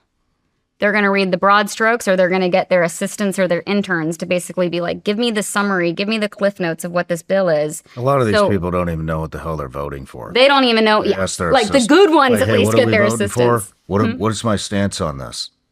I've had their aides tell me this shit. Yeah. 100%. They want the cliff notes. Tell me how to vote for this. So they don't even know what they're passing into law. And they also want to know, I mean, this is why I don't like politics. They also want to know, like, well, what's going to get me reelected? It's all a game, right? So this woman from HHS was higher up. She was like, they're going to stick something in your bill that, like, you never intended to go into law. And it's going to jack up kids. And there are many laws, like we will hopefully discuss, that have happened in the last 8 years to foster care that have taken it from bad to worse. And so it was in that moment that I was like, no, you know what? I care about premature reunification, but she's right. It's going to suck up my entire time. And then God knows what I'm putting into a bill. And I have to like face God with that. Just stand before like God, who I fear in a healthy way. I have a healthy fear of the Lord. I love him so much. And I'm going to have to be held accountable for some like Christmas treeing, like some clown put into my bill, like something that I disagree with. No. So I quickly decided like the only way to help solve this problem is I got to recruit better foster parents. I got to multiply myself. I got to get good people in this fight. So that's what I pivoted, and that's what I've been doing ever since.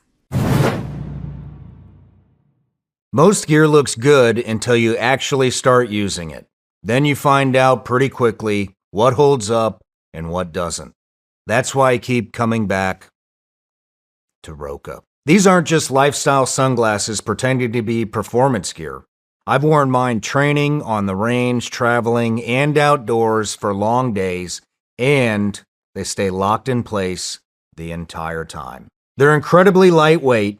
The optics are razor sharp with zero glare, and you honestly forget you're even wearing them. But they still look clean enough to wear anywhere. Not overly tactical, just modern, functional design that works every day. Roka was born in Austin, Texas, and everything about them reflects that performance-first mindset. And if you need prescription lenses, they offer both sunglasses and eyeglasses options built to the same standard. And whether you're outfitting a law enforcement unit, a military team, or looking for corporate gifts that don't suck, Roka offers wholesale partnerships to make it happen. Roka isn't just eyewear, it's confidence you can wear every single day. They're the real deal. Ready to upgrade your eyewear? Check them out for yourself at Roka.com and use code SRS for 20% off site-wide at checkout. That's ROKA.com and use code SRS.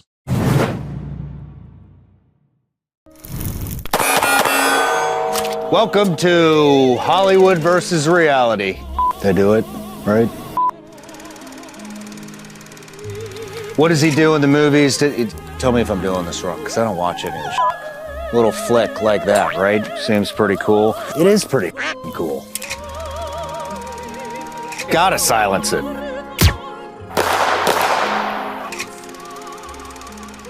In another lifetime, I did gun reviews for a living.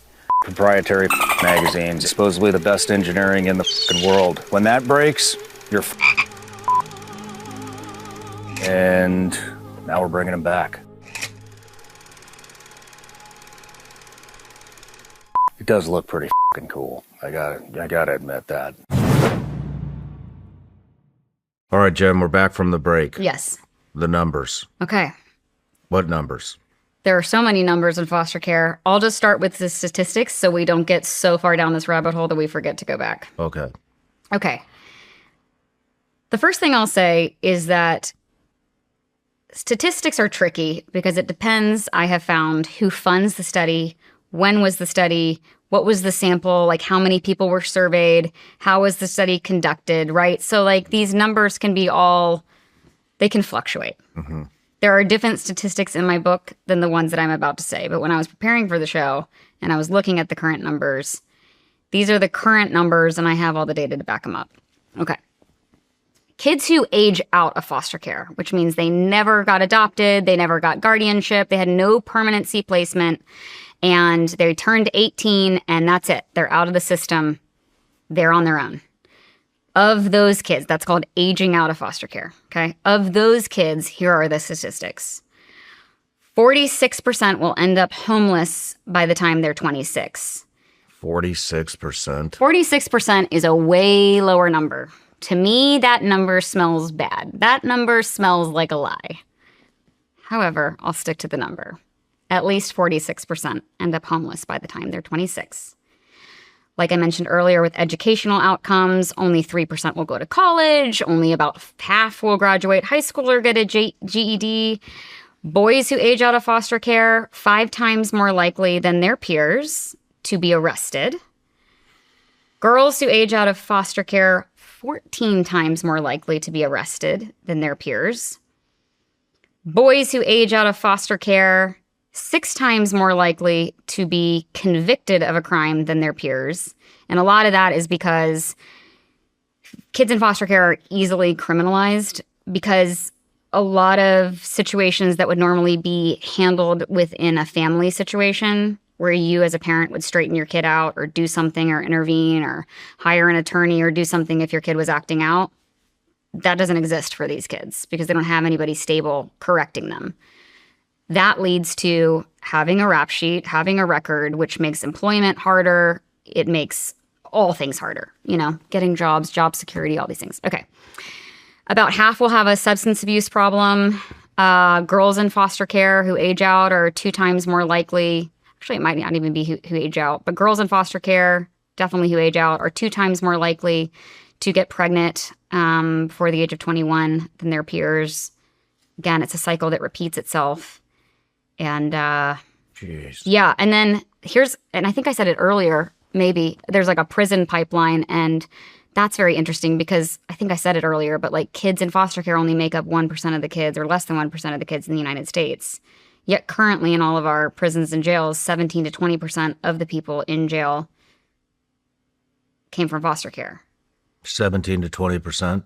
That's a way lower statistic than is in my book, which I also have like the stats for where I found that. All of it's really crazy. Trafficking is crazy. We'll get into trafficking. Trafficking, I'm like, I could just talk about the trafficking statistics right now. There's a thing, I'm sure you're very, very, very familiar with it, and probably your audience is too, called the National Center for Missing and Exploited Children. They estimate that 63 children out of foster care disappear every single day. And those are just the ones that are reported. So HHS, Health and Human Services, which again, that's the government office for like handling child welfare and lots of things in our country, they actually estimate that it's tens of thousands more of children go missing. But we know the ones that are reported, that's just the ones that are reported, 63 kids disappear out of foster care every day. Now, a lot of them go unreported in foster care for a lot of reasons. It is very common. I have dealt with this many times. We've dealt with this many times at Tulsa Girls Home, Child Help, all the organizations that I work with. It's very common for children in foster care to run away. Mm-hmm. That is for a lot of reasons. Many times it's because they've gone from abuse and neglect by their biological parent into an abusive, neglected foster home, and they want to run away. They've been bounced placement. And then again, maybe they get into a good placement and it's too good to be true and they want to evict you on their own terms. They want to run away. A lot of times those are not reported because it's become normalized. Running away has become normalized. A lot of times the social worker or the person who's caring for them is like, I know they're at their boyfriend's house. I know they're at, their friend's house. They just kind of assume they know where that kid is. Meanwhile, that kid is very vulnerable to traffickers because they'll meet a trafficker and, you guys talked about this, like Roblox, social media. that's probably the majority of the way it's happening is social media. These disgusting perverts, these traffickers will lure the child in thinking that they're going to give them everything foster care didn't. Stability, food, housing, love and affection. I mean, these kids are so primed to be trafficked.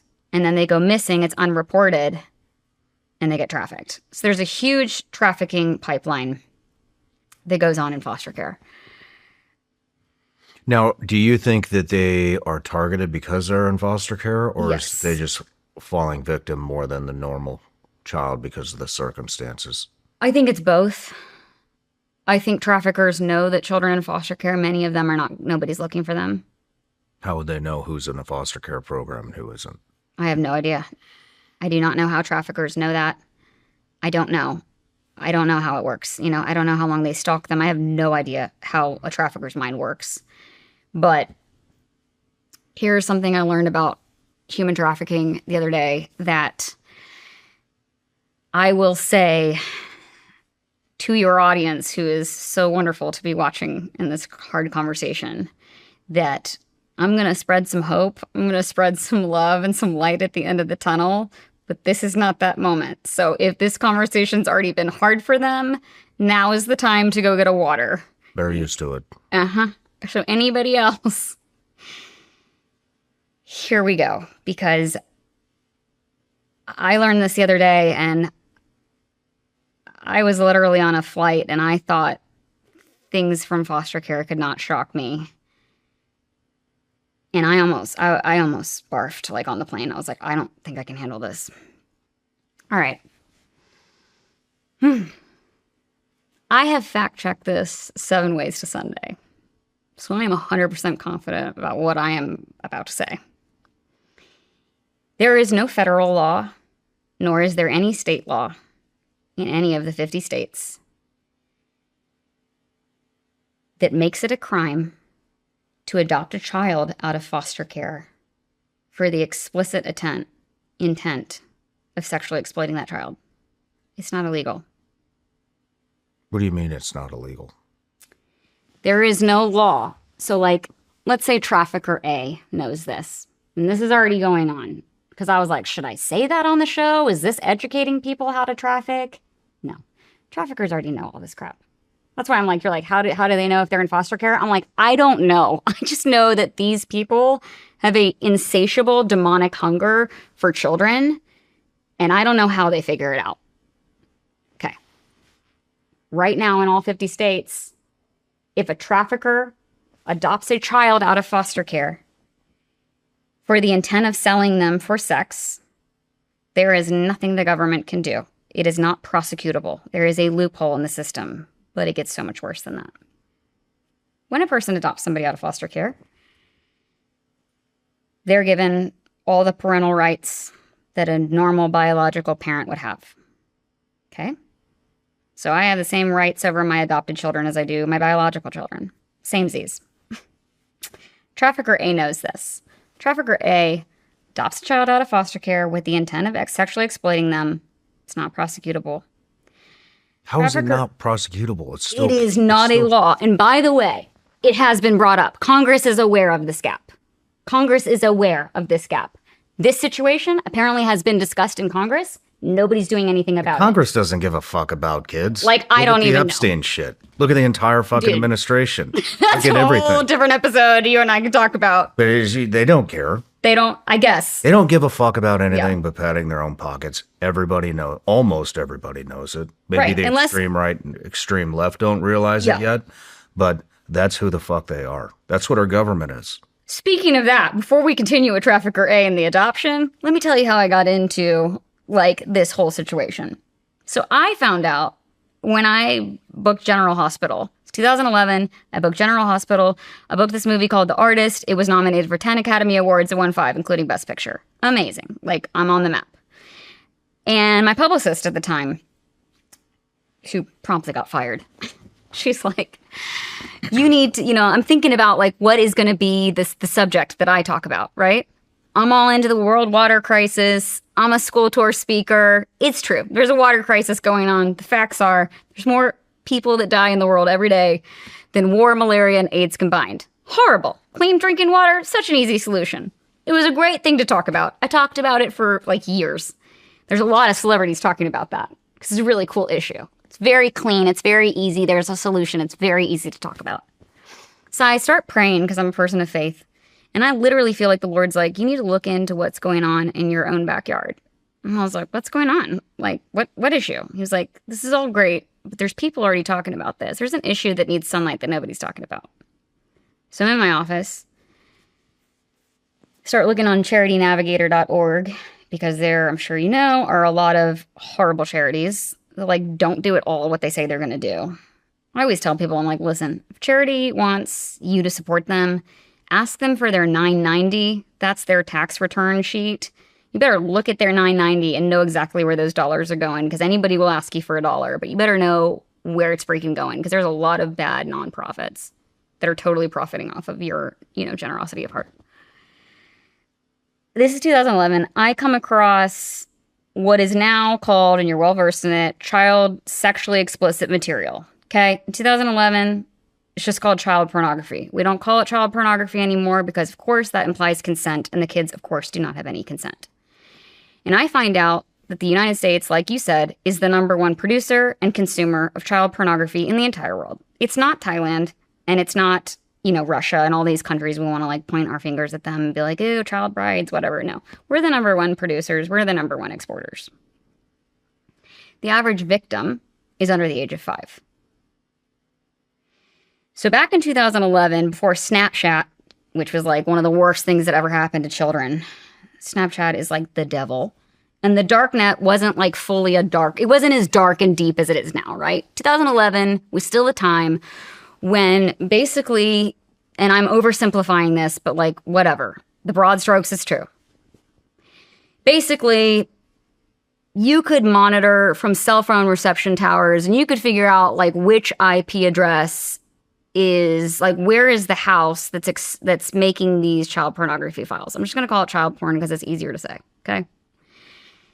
If I'm in California, you're in Tennessee, and I create child pornography and I toss it over to you via email, however they were doing it, it now kind of it falls under federal jurisdiction because it's crossed state lines. So that sort of lifts a lot of the parameters, or at least at the time, maybe things have changed, but at least in 2011, it lifted a lot of parameters for warrants and like how you could kind of get these guys. So I was part of this organization called the Innocent Justice Foundation, which at the time was getting money, and they were training like SWAT teams and police officers saying like, here's how you basically figure out where the perp is. And in 1 in 5 of those cases, you would find a child like actually on site that was the victim. Okay. It was 98% success or higher. Maybe it was 99. It's at least 98% success conviction rate because you would find like on the guy's, computer, like, here's all the files. We know you did it. It had high conviction rates. So I start talking about that. I'm like, dude, I need to talk about that. My publicist at the time is like, you cannot talk about that in Hollywood. I didn't understand why. I was like, why? Like, why? Somebody needs to talk about this. This is an issue that desperately needs sunlight. Like, I'm going to not talk about it. She, promptly fired again, is like, why don't you talk about like the ASPCA or like abused animals? I'm like, because Betty White's doing a fine job talking about that. Like, lots of people talk about these issues. Are you kidding me? If people knew this was going on, like, people would be up in arms about it. Why do you think they want to hide it? Why do you think the publicists wanted to hide it? Probably because Hollywood's complicit to it. Now, I don't know that from a personal standpoint. I sort of do, but I think not all Hollywood is bad, but they're totally part of it. Totally part of it. Like, are you kidding me? So she knows, and she's like, you cannot talk about this in Hollywood. Because I think, like, not all of Hollywood, again, I know so many good people, I hope that I'm one of them, but there are bad players in every industry, and there are definitely bad players in media. Mm-hmm. Definitely. I mean, the whole Epstein thing, please. P. Diddy, like, come on. There's so many rings that's going on. Child abuse, child actor abuse. There's like a documentary called Quiet on Set. I mean, this is a real thing that's going on in Hollywood, whether people want to face it or not. So I think that she's like, you can't talk about this in Hollywood because you're going to make a lot of enemies. And I'm like, screw that. Again, like, if there's one hill I would get canceled on, like, you can't silence me. You can't buy me out when it comes to, like, advocating for children. So that's how I got involved. And this is really important. Then we'll get back to Trafficker A.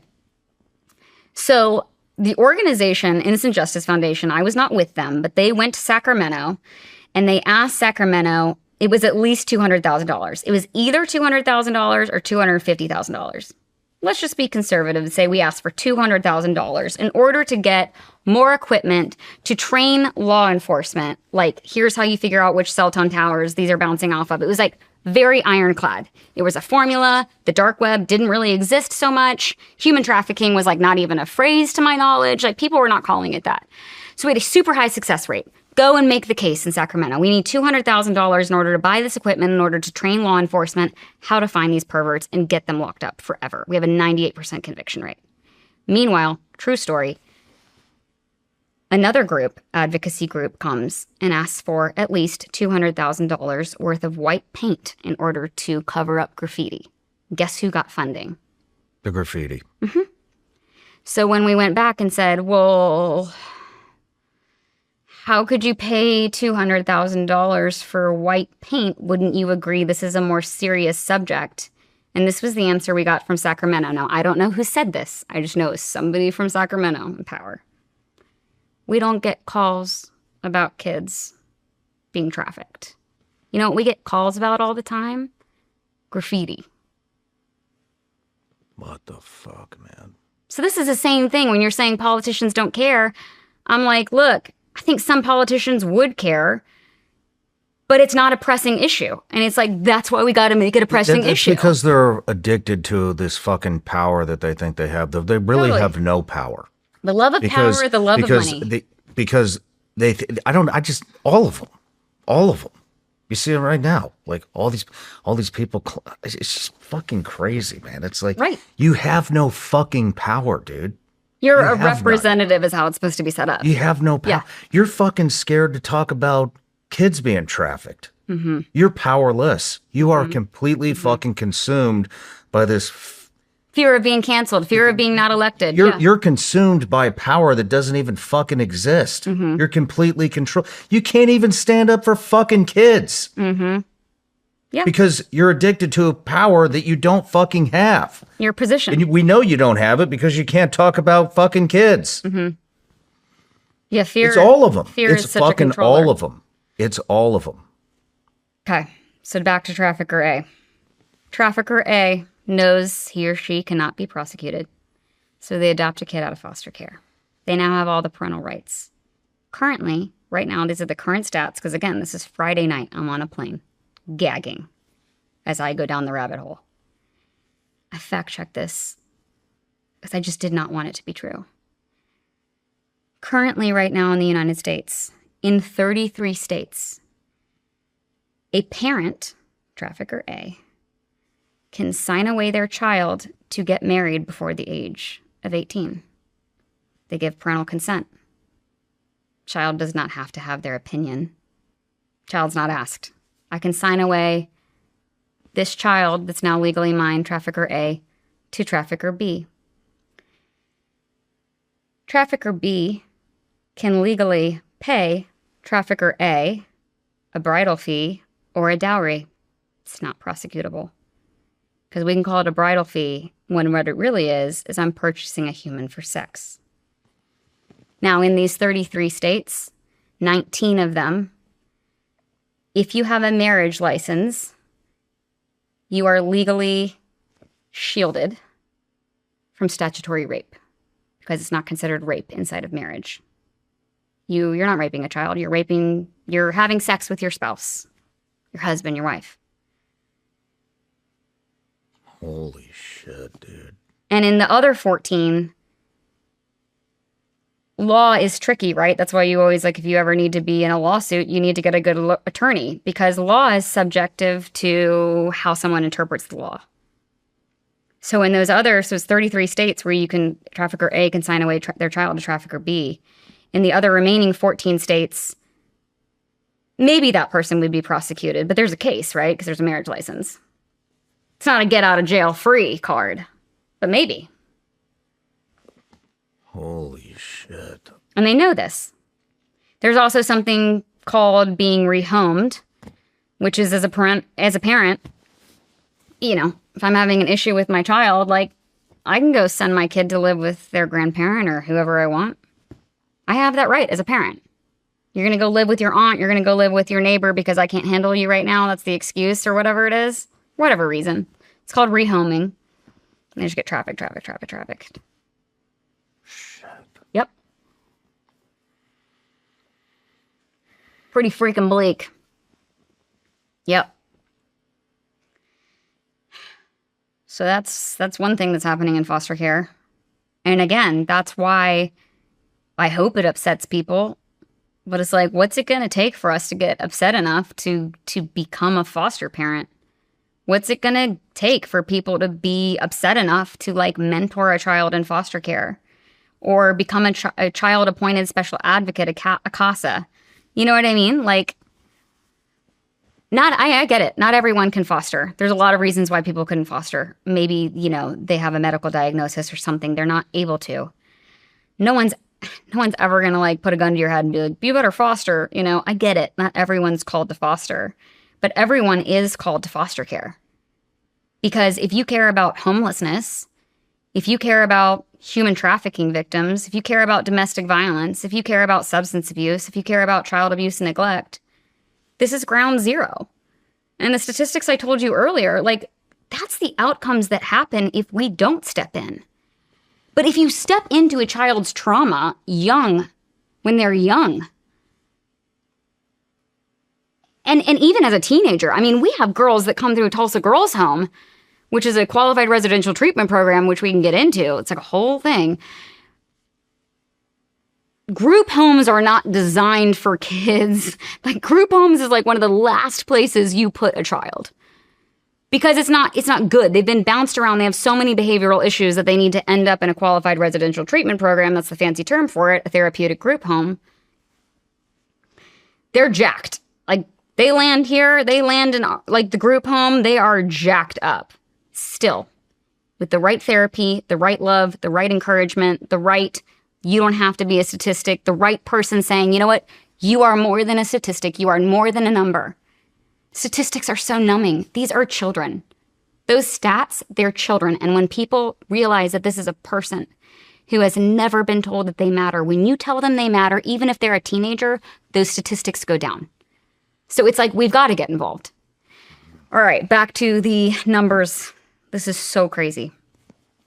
It's all crazy. It's like, not like I haven't said 1,000 crazy things. All right. So currently, like I said, Health and Human Services says there are 344,000 children in foster care. AFCAR says about 330.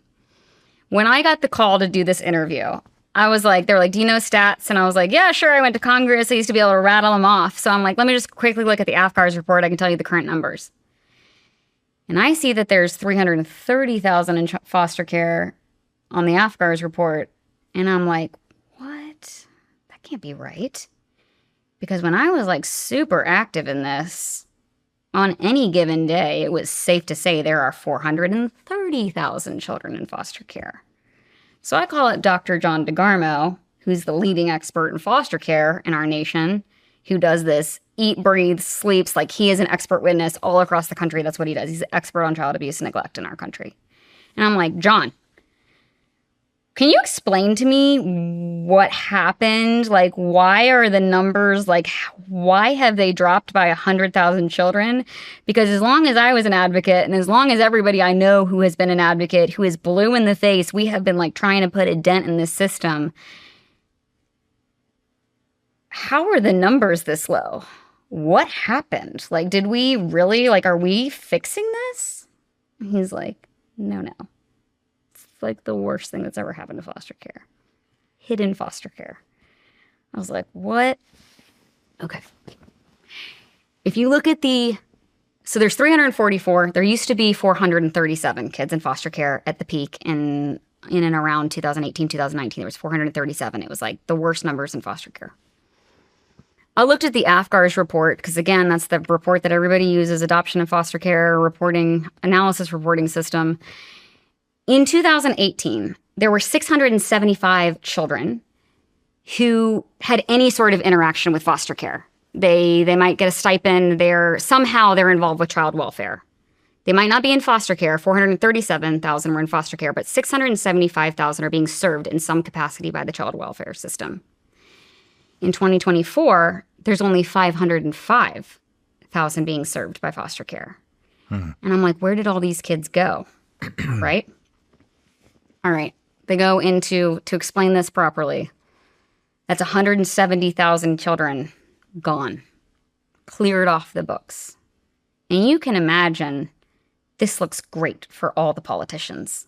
Ooh, we're solving foster care. Look at the numbers. They've never been so low. The press release writes itself. But the truth is so much worse. So to understand where these 170 go, I got to put them into two buckets. The first bucket is 55,000 children. This is according to the 2025 report. There's 55,000 children who are in foster care right now, who are in what's called kinship care. Kinship is they're placed with grandma. They're placed with a relative, kin. Okay, they're with some sort of relative. That's called kinship care. 55,000 of them are placed with an unlicensed relative, which is fine. You know, they go with grandma. The problem is when they go to an unlicensed kinship, because that relative is unlicensed, he or she either gets very little assistance financially to pay for all the needs of that child, or they get none. The child often doesn't come with Medicaid. The child doesn't come with therapy and what we call wraparound services, where you're trying to like rehabilitate them. Grandma, let's just call it grandma. Grandma gets no assistance. She's not getting any help. She's doing it out of the goodness of her heart because like maybe her child was an addict and maybe it's not generational. Maybe grandma was a good person and her child just became an addict. You know, that happens. It's horrible. And so her grandkid is going to end up in foster care. Of course, grandma's going to be like, no, put the baby with me. But grandma's not licensed, so grandma's just stuck out here with no services, like doing her best. If grandma's a good person, and a lot of them are. I know many cases where they are. So like I want to like kudos to the grandmas. I'm pro kinship care when it's a good fit. But if you're not also like giving them assistance, you're not giving them parenting classes they need, if you're not educating grandma on the fact that like there is a huge thing going on right now with like child traffickers, like targeting them online. If she doesn't know, she doesn't have to keep a license. So she doesn't have to have parenting classes. She doesn't have to have like ongoing kind of state of the union that a normal foster parent has to know. Mm-hmm. Hey guys, you know what's going on is like traffickers are targeting these children online. We take online predator classes. We take like, here's what's going on in child welfare. That's another reason why you can't lower the bar with a home for every child. Like, tell me what's going on. Tell me how to protect these kids. Grandma's not getting any of that. And who's pocketing the money? I guess the government. So there's 55,000 that are over here. Now, there is 100,000 to 300,000 is the current number. Current estimates are between 100,000 and 300,000 children who are in what's called hidden foster care. This is based on the 2024 or 2025 Child Analysis Trend Report put on by the Annie E. Casey Foundation. They're great, to my knowledge. They put out great studies. I assume they're great.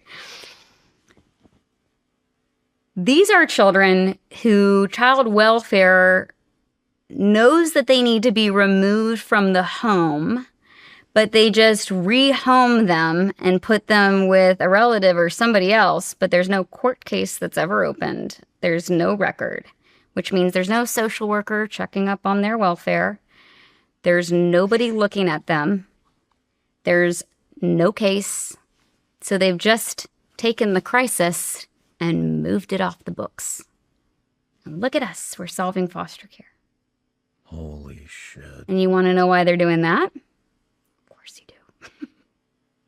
In 2018, in my opinion, at least in my lifetime, to my knowledge, the worst thing that could have ever happened to foster care happened. It is called the Family First Prevention and Services Act. Let me tell you what that is. That is It was a bipartisan act. They had a lot of advocacy groups that were part of crafting the law. The law had great intentions on paper. Okay, so I don't know any of these people. I'm going to assume they had great intentions. Here's what the broad basis idea was. You know what? We have something in the government. I got to break this down step by step. The broad strokes idea was, what if we, instead of putting children in foster care, focused our energy on prevention so they never enter the system in the first place? That's a great idea. Prevention, great idea. Okay? Family First Services law passes. And there's something in the government called Title 4E. I'm only going to say it once because I don't want to lose people on the nitty gritty of it.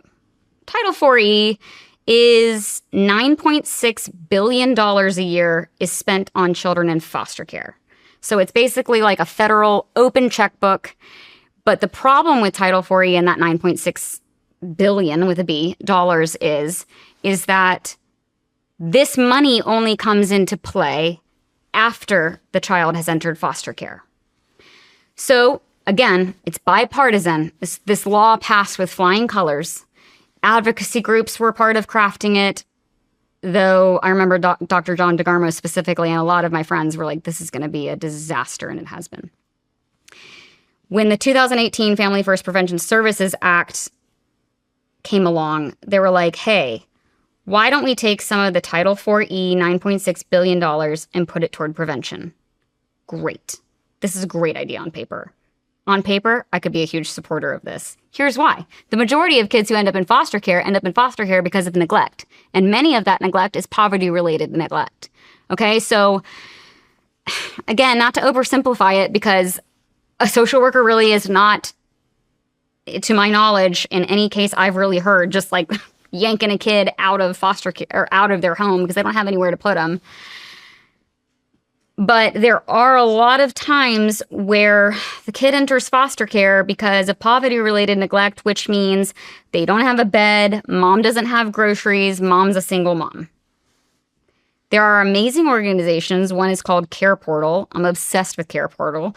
Care Portal is a Christian organization that's basically like the Christian Craigslist of foster care. So the whole premise of it is prevention. The whole premise is hey, let's apply common sense to this crappy system.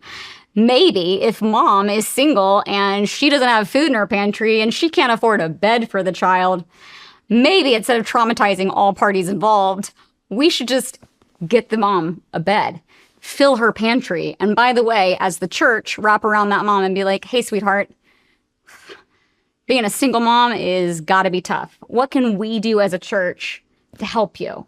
Mm-hmm. Right? Mm-hmm. So there are amazing organizations that are helping with prevention.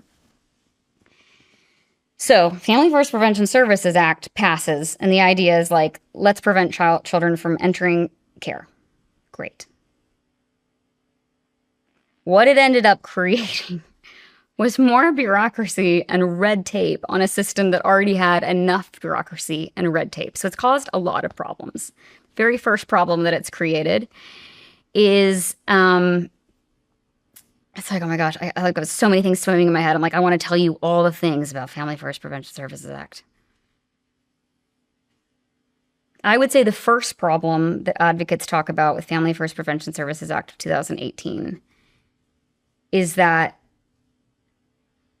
Congress decided, in order to make sure prevention is actually working, we're only going to give the money allocated for prevention to programs that have at least 50% of the money that we're allocating for this whole prevention thing. At least 50% of the budget has to go toward programs that have the most high scientific data behind them. Also, sounds great. Sounds like common sense. However, there are many wonderful programs that common sense would say, get the mom groceries, get the mom a bed. That is preventing that child from entering foster care. But because they're in a rural community or they're serving minority and maybe they're in a lower income area, they can't afford the research. They're not tied to some fancy college running data analysis. So social workers found themselves being okay, even though we know this service prevents children from entering care, we can't do anything about it because they don't have research. So that was one problem. Shit. Yeah.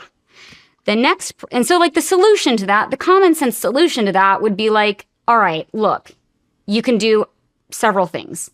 You can, instead of creating like this government federal clearinghouse list, that's what it is. Like these people have to be on a list. Their program like definitely has scientific research, showing that their program works. You could just get an expert panel to be like, you know what? This program's working. We see it, Put an expert panel on it is like one of the many solutions you could do for that. But that's one of the problems that Family First Prevention Services Act caused. More bureaucracy. Second, it funds the entirely wrong thing. And it's like, Shawn, I don't even know of all there's 7 problems that this whole system has created. I don't know which one makes my blood boil the most. Maybe this one. I don't know until I get to the next one. It funds the totally wrong thing, okay? So you have social workers. Social workers, again, like I said, some of them have 86 kids on their case. They are doing their best. The one thing that Child Welfare Services does that no other government office does is called case management. Case management looks like coordinating the visitations, the monitored visits, making sure that the biological parent is getting the parenting classes he or she needs, making sure that they get the drug and substance abuse program, that they need, making sure that the social worker is like air traffic control for, talking to the court, talking to the guardian ad litem, talking to the therapist, talking to the foster parent, and making sure that there's a holistic view of what is going on. That's called case management. That's what you would think that you would fund with prevention services, but they didn't fund that. Instead, the prevention services, whoever was in charge of it, decided that what they would fund is like, let's fund the drug substance abuse program. Let's fund the therapy for the child. Let's fund, whatever the hell they're funding. And again, that sounds great until you realize that Medicaid already covers that.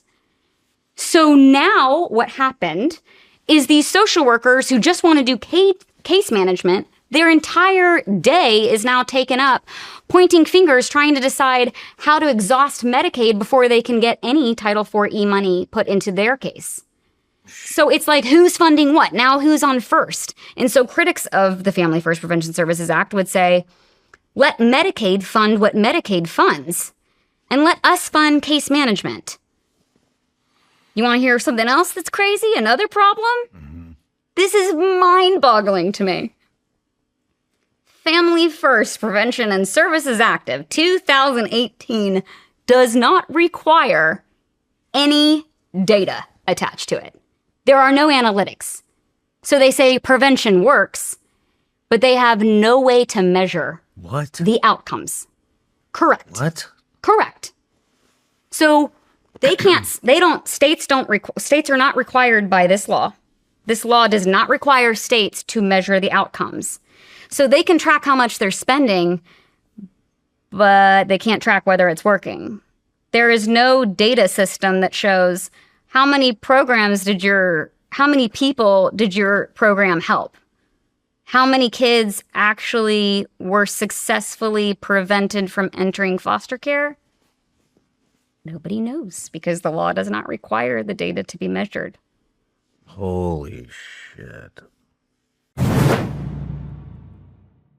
Starting this podcast was one of the biggest leaps of faith I've ever taken.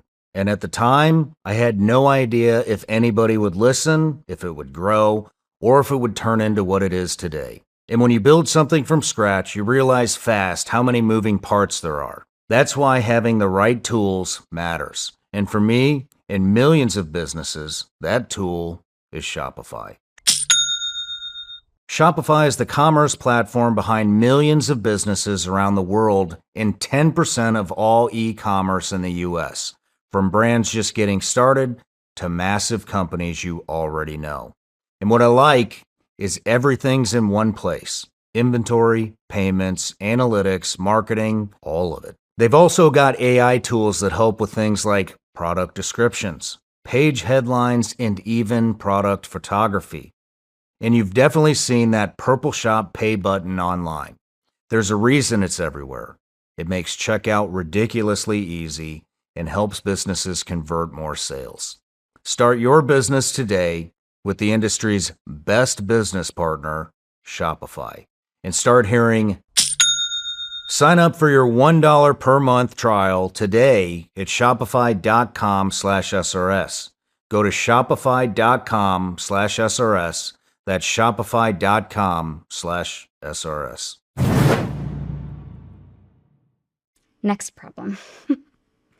Residential treatment programs got way harder. So, again, I think this law had great intentions. A lot of experts like Dr. DeGarmo was like, this is gonna be a train wreck. There were a lot of people that saw the red flags, but for whatever reason, nobody listened to them. And by the way, there's been a lot of advocates advocating for things to change, and I'm not 100% sure why, but they don't even make it to the floor. And I think it's because, if I'm just speculating, I think everybody kind of wants to get credit for passing a bill, but nobody wants to own up to the unintended consequences of the bill, right? Everybody wants to point their fingers. So residential treatment programs. There was an old 1965 Medicaid law called the IMD, the Institutions for Mental Disease Law of 1965. This law was a Medicaid law that was passed in order to basically, it blocked Medicaid federal funding for mental health institutions for adults, right? Because the federal government's like, we don't want to pay forever for an adult who's just going to end up in a mental institution for the rest of their life. And I have a lot of compassion on people that live in mental institutions. I could talk about that for days. I have a lot of empathy there. But there was a law, whatever, 1965, IMD, Institutions for Mental Disease, it was passed in 1965. It was meant for adults. It was never meant to touch children in foster care. But when the Family First Prevention Services Act of 2018 passed, what an unintended consequence of that was that group homes, if they had more than 16 beds, or residential therapeutic treatment programs had more than 16 beds, now they were like, ooh, are they falling under the old 1965 IMD law? We can't fund this anymore. So you have these great programs, and I believe Child Help, actually, which is an organization I love, I think that this law, I think this is one of the ways it backfired on them. They used to have a village in California, and in that village, it was like a bunch of cottages. They were little like group homes that were like in a neighborhood structure. There's a school on the property. There was therapy. And these are kids that have been so severely abused that the federal government's like, there is no hope for this. There's no hope for this child. Like, just send them to jail or send them to the mental institution. There is no going back with this child.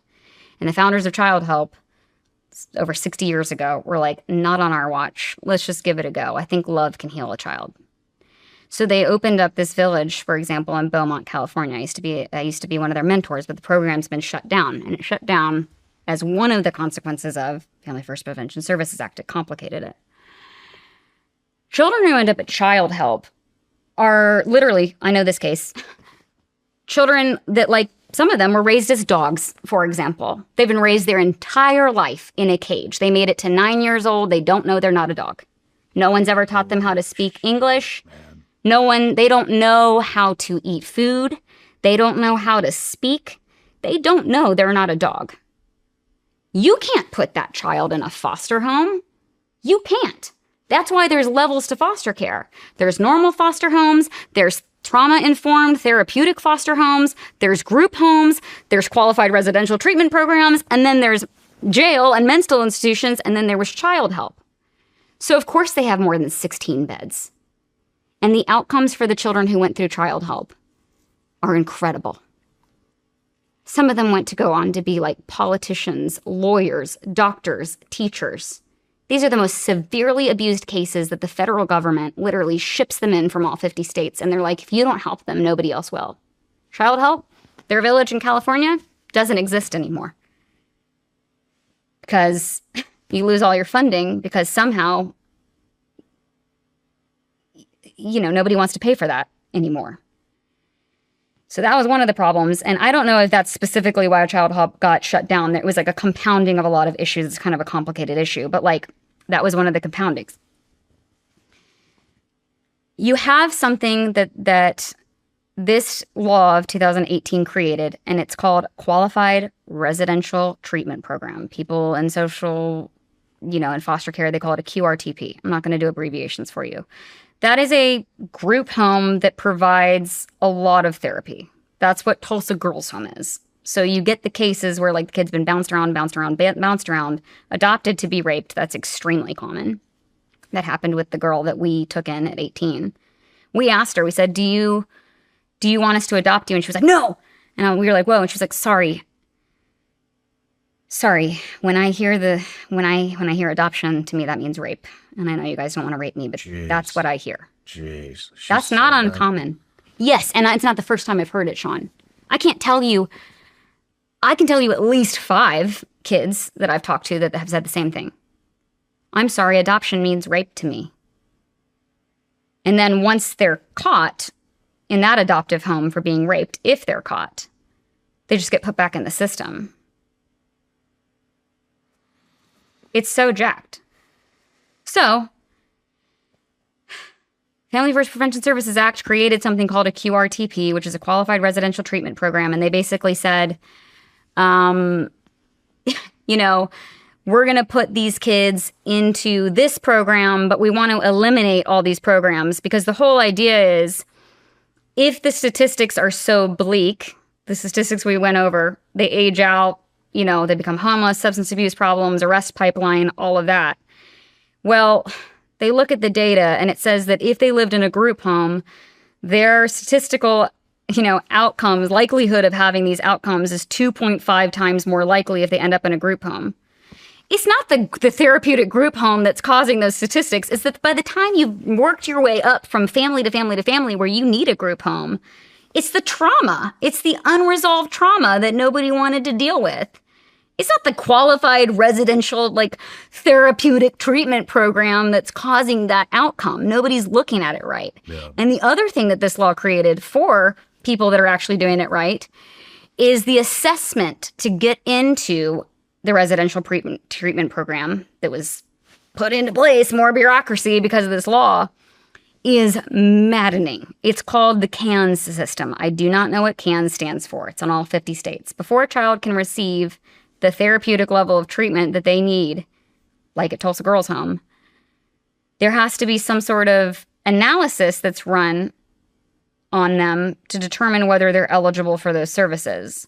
But it's like a online portal that has some sort of strange algorithm that nobody can figure out. And we've seen this at Tulsa Girls Home. Hey, this girl is suicidal. She is cutting and she says she's going to kill herself and this, and that. Hey, this girl is suicidal. She's cutting herself and this, and that. Same case on paper. She qualifies. She doesn't. Why? I don't know. Thank you, Family First Prevention Services Act, for trying to prevent these kids from ending up in group homes. It's bizarre.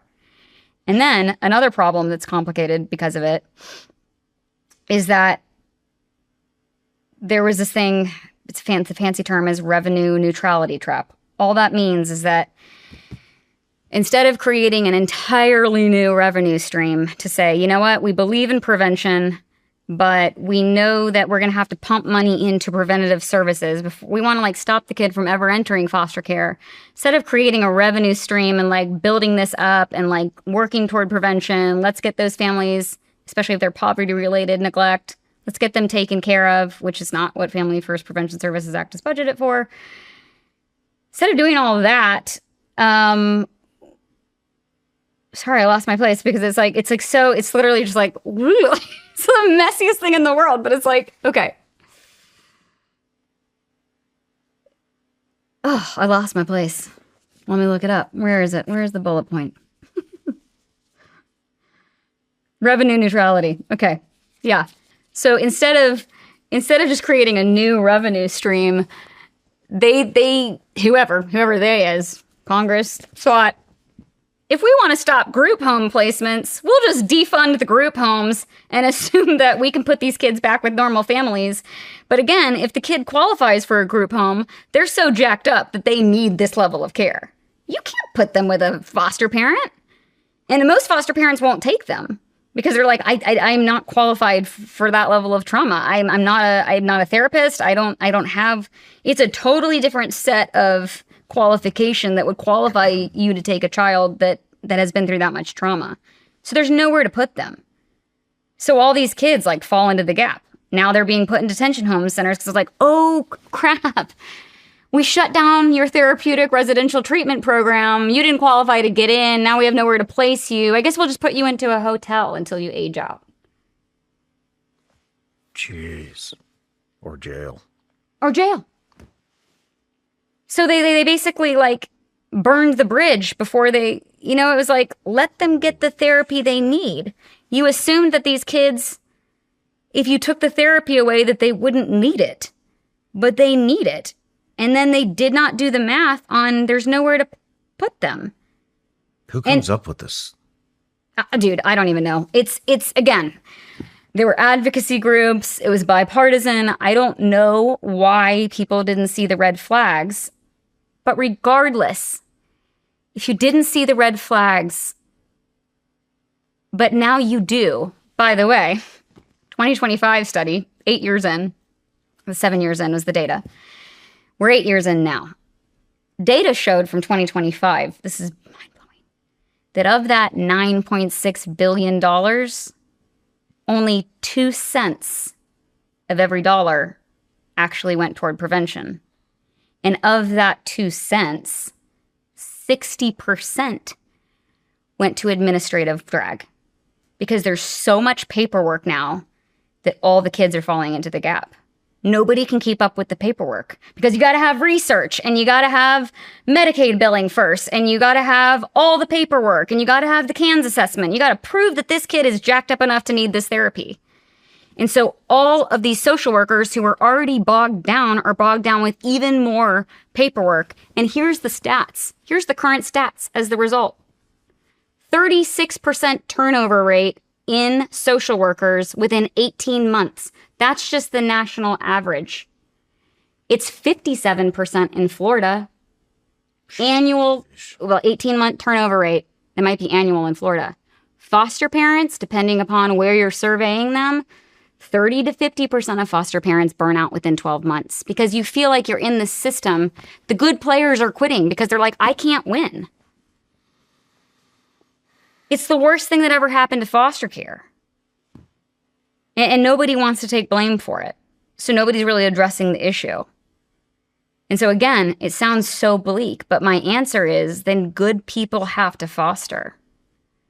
Because you're never going to solve all of this, but if you advocate for a kid, and you actually champion your social worker, who might seem like a total jerk, but maybe they're just overworked, underpaid, and feel like they're not making any difference, so they're depressed. Social workers don't feel like they have any say. Guardians ad litem, the lawyers, sometimes they feel like they have no say. And it's because foster care is so complicated that every single person has a piece and nobody has total control. But you got to get the good people to stay in the fight. You got to fund the social workers, fund the case management. Let Medicaid pay for what Medicaid pays for already. This is such a mess. How do you fix it? I genuinely think that the number one way to fix it is you get better people in the fight. You recruit better foster parents. You give them community. You support your social workers. You petition Congress or your representatives. Make the phone calls. Hey, it's not about graffiti this time. It's about children. Make them care. Put the pressure on them. And get involved. I mean, it's like if you care about homelessness, all these things, like if you care about all these things and ground zero is foster care, you have to get involved. If you don't want to be a foster parent, there are so many ways people can get involved. If you're a hairdresser, these girls in foster care, they've never had their hair done. On prom night, on homecoming night, just open up your salon. Do like free. Just make them feel good. Just make them feel pretty. It seems so simple, but they will remember that for the rest of their life. They've never felt pretty. They've never felt worthy. Open up your salon and let them come. You might not feel like you're doing heavy lifting, but for that kid, it was like the first time they were told that they like deserved to feel like everybody else. Give them school supplies. Don't give them trash bags. Like, donate your suitcases. Get involved in Care Portal. Tell your church to get involved. Like, get involved. Like, people have to get involved. The Christians have no excuse. We have no excuse. We were not called to a life of convenience. It's true. Damn, man. I know. Want to take another break? Sure.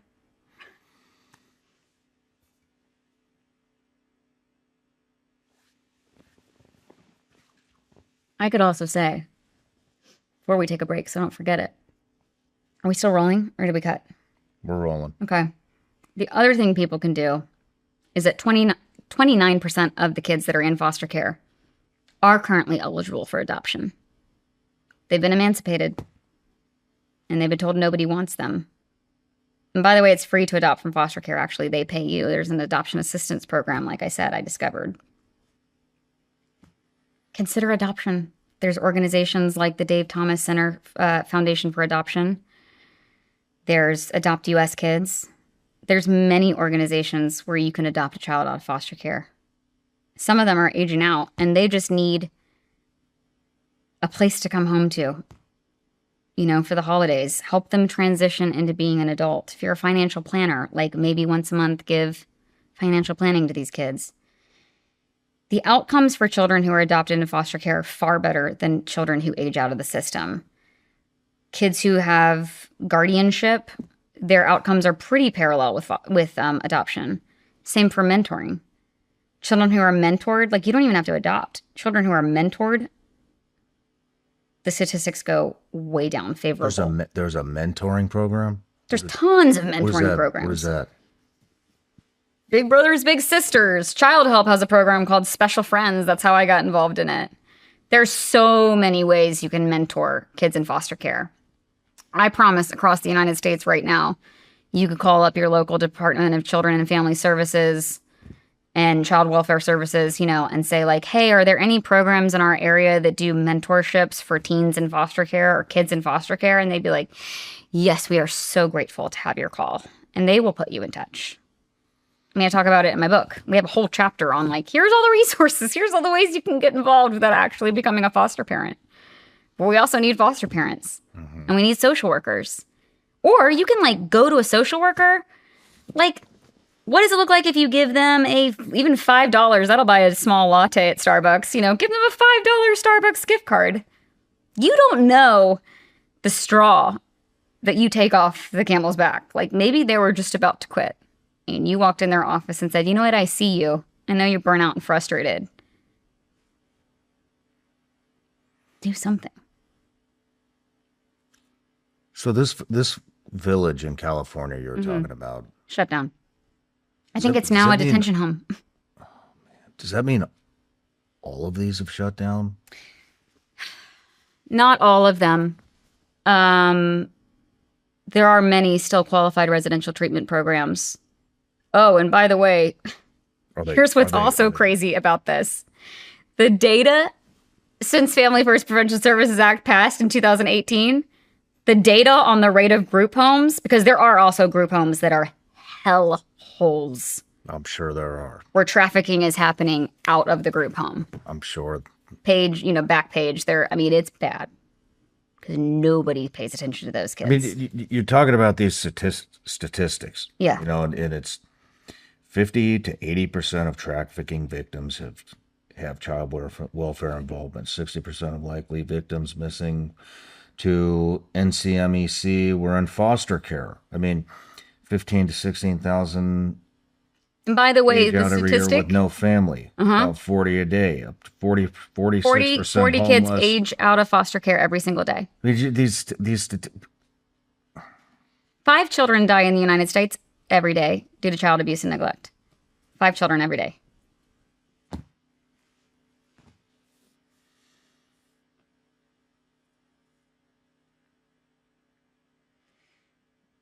So what I'm saying is, with these statistics, it just it paints the story. I mean, it just everywhere they go, they're abused, they're raped, They're targets, sexually exploited, and that becomes their normal, because it is their normal. Yeah, and then they do the same thing over and over, and a lot of them, generation after generation after generation.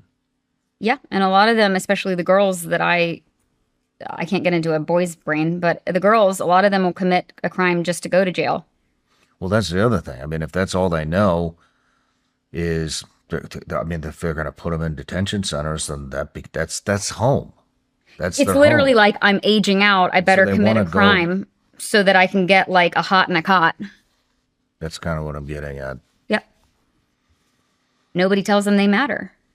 So are any facilities opening, or are they all just... I don't know. I mean... Are there any good facilities open? Let me say that. Are there any good... I'm sure there's facilities opening. Yeah, there are a lot of really good programs. I mean, Tulsa Girls Home is exceptional. Tulsa Boys Home, I can't comment on. We just How many people do they care for? We only care for 8 girls. Tulsa women, the Tulsa Girls Tulsa Girls Home, yeah, we have enough beds for 8. But because the Kansas assessment is so jacked up, we can't even fill the beds. You can't fill 8 beds? Nope. Because of the bureaucratic system that says, they don't qualify. Holy shit. Yep. But we also created transitional homes, and these homes are gorgeous. Like, Shawn, I'm a celebrity. I would love to live in these houses. They are bougie as all get out. And that's what we hear. It's so heartbreaking. The girls walk into Tulsa Girls Home and they're like, wow, it's so clean. Like, it's so clean and it's so nice. And then we created these beautiful, like, row home transition homes where when they age out of foster care, they can go into our transitional program where we give them, like, financial classes, make sure they have a job.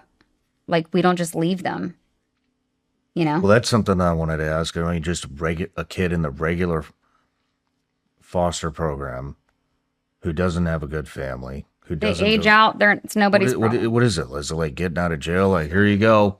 You're 18 now. Figure it out. That's what it is. You're done. Get out of my house. That's why we took in that one girl. She had a week left before she knew she was going to get kicked out. She had nowhere to go. And my husband was like, we have to help her. And I was like, great. Yeah, I would love to help her. We have an extra room. Let's help her. I mean, the church has to get involved. There's also an amazing organization called Olive Crest. Why do you think most churches don't get involved?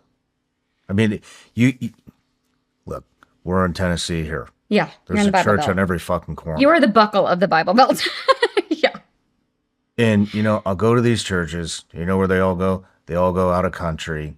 They're all freeing slaves. They're all... But nobody's doing anything here in the community. Why is that? Is it the red tape?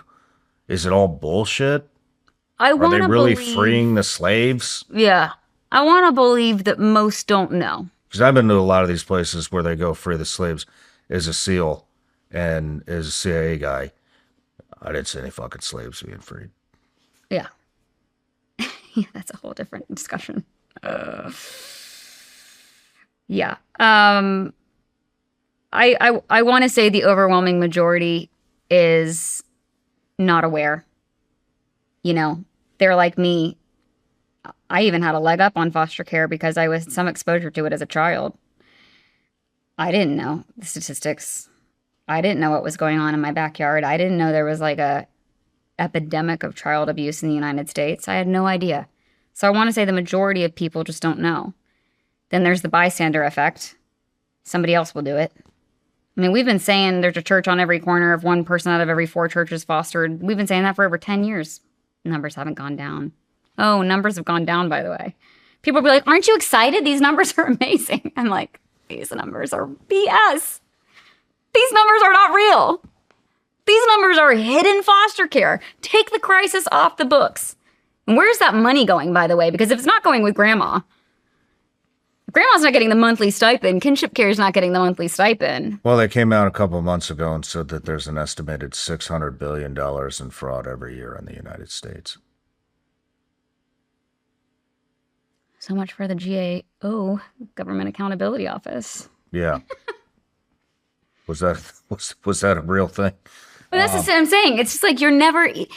I think people get overwhelmed, myself included. You know, statistics are numbing. Mm-hmm. It's numbing. You get numb. You want to turn away because it's so uncomfortable. Or you assume that you can't do it. And it's like... Or we just get fed this prosperity gospel that, like, the Lord wants to bless you. It's like, yeah, he wants to bless you, but what's the definition of blessing? Foster care has stretched me in ways that I would not trade for the world. I am so grateful for every single thing that I have learned through foster care, as painful as it has been. There was not a day I didn't cry. But foster care made me so tenderhearted. I see people differently now. When I look at people, I look at them with so much empathy I never would have received. And that is an overwhelming thing that I hear from parents who have children in their own home that are their biological children. When they become foster parents, they make their children part of the discussion because that's healthy. Like, hey, we're thinking about fostering as a family. What do you think? And a lot of people say, oh, I'll foster once my kids are out of the house. No. Listen. Not no. That's between you and your family. Have a freaking discussion. But at the same time, every parent I have ever talked to that is fostered while they have their own kids, they have told me, and this is the people I've talked to, I acknowledge stuff can happen in foster care. Children that have been molested can molest other children. You go through all of that in training. By the way, nobody forces you to say no when you get the phone call. My son, Caden, I said no at first. Nobody, because they say in training, don't worry about saying no to this child. Do not let it break your heart because there will be another phone call in 5 minutes. You're not forced to take any case. You can pick the case that you feel is the best fit for your family. I don't recommend that someone takes a child when they have other young children. If that child has been if that child's been molested, it's not a good idea to put them in your house with younger children. How would you even know? Because the caseworkers know. You can, yeah, not always. Not always. Not all, the thing doesn't come all the way. You are trained in foster care training to ask them. That's what I had to ask, like, the girl who lived with us. I took her social workers aside and I was like, look, it's not necessarily a no, but I need to know, like, just be straight with me because I'm an advocate. I will find a home for that girl. There is no way that girl is aging out of foster care homeless next week. I will figure it flipping out. I just need you to be straight with me. Has she molested other children? Because I have 3 young children and I have an infant and I had a newborn. My husband works night shift. Like, I am not cognizantly. I have 3 children under 3. Like, I can't also be managing that. So they train you in foster care training, like the questions to ask. If that child's been molested, it's really great if you put them in your home and you don't have other kids because there's nobody else for them to accuse. All of this, you go through foster care training. All of this is covered in my book. Like, how do you navigate this mess? But you don't have to say yes. And there is going to be a child that is right for your family. And these families that have other children that foster, their kids learn that same empathy. They are wiser than many adults I've talked to. Their children have been exposed to a world with empathy, compassion, action. I mean, these are kids that are going to conquer the world. I cannot wait to expose my children fully to foster care. They're aware of it. But, like, people shouldn't not foster because they have other kids. How old are your kids now? They are 4, 6, 8, and 10. About to be 4, 7, 8, and 10. And also single people can foster. You don't have to be married to foster.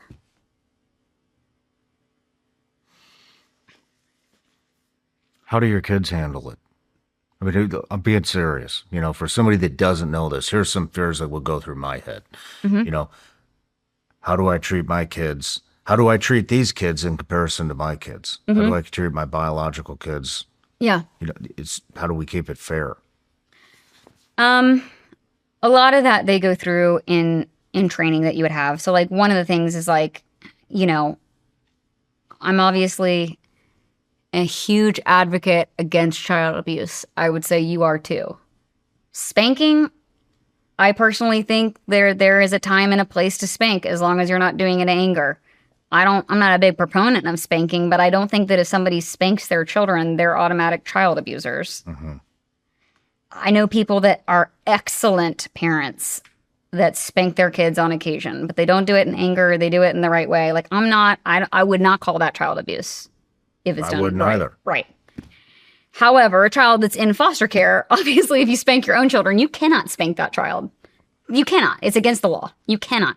Mm-hmm. So you're going to have to discipline them. Like we have a whole chapter on discipline, like timeouts, you know, take toys or incentivize the other way. Same things you would do with like other, you know, other kids in your care when you're a parent, you know, like it's like you feel like you have all these tools in your parenting belt. And then there are days that you're like, I don't even know, like I have exhausted every form of discipline and now I don't know what to do with you, you know, but you are going to have to maybe discipline them different. But hopefully if a child is in your care, you are going to give them the boundaries from the get-go so they feel secure. These are the rules in our household. We don't hit, we don't whatever.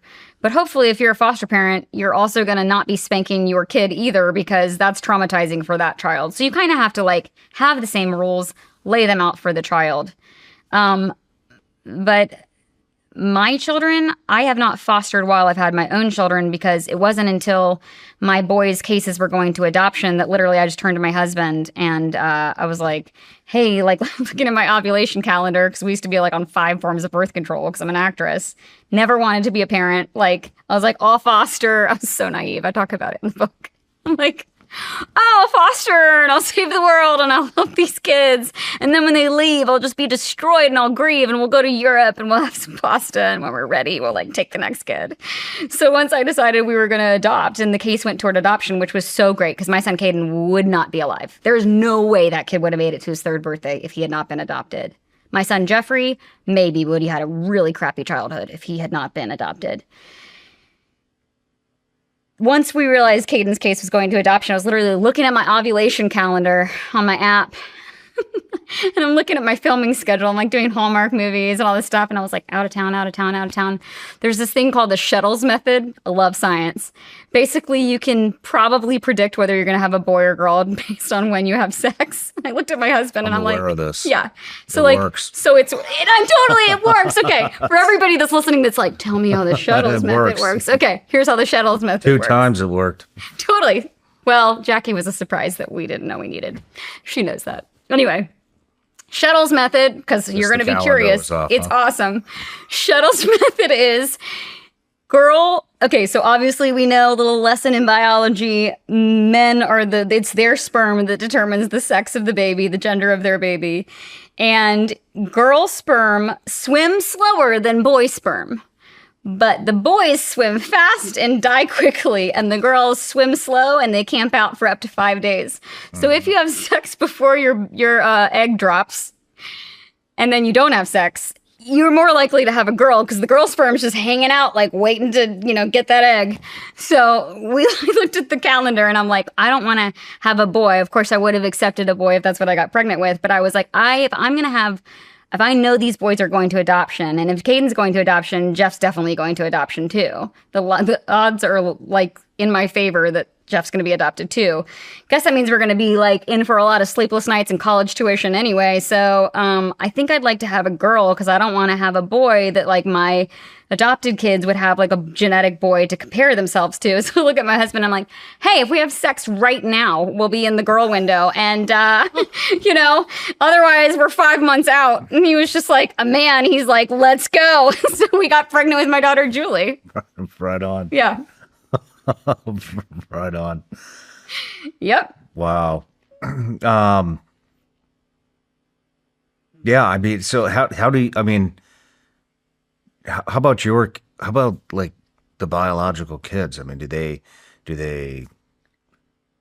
know. I mean, my kids are my boys know they're adopted out of foster care. I explain their mom by saying like, she really loved you. She just did not know how to be a mommy because nobody ever taught her how. And it was not safe for you to be with her. And God knew that you were going to be placed in my home. When I was pregnant with my daughter, Julie, a lot of people would ask me, like, are you worried that you're going to love your biological child more than your adoptive child? And I'm like, well, I wasn't. But now that you're saying it, God, I hope not.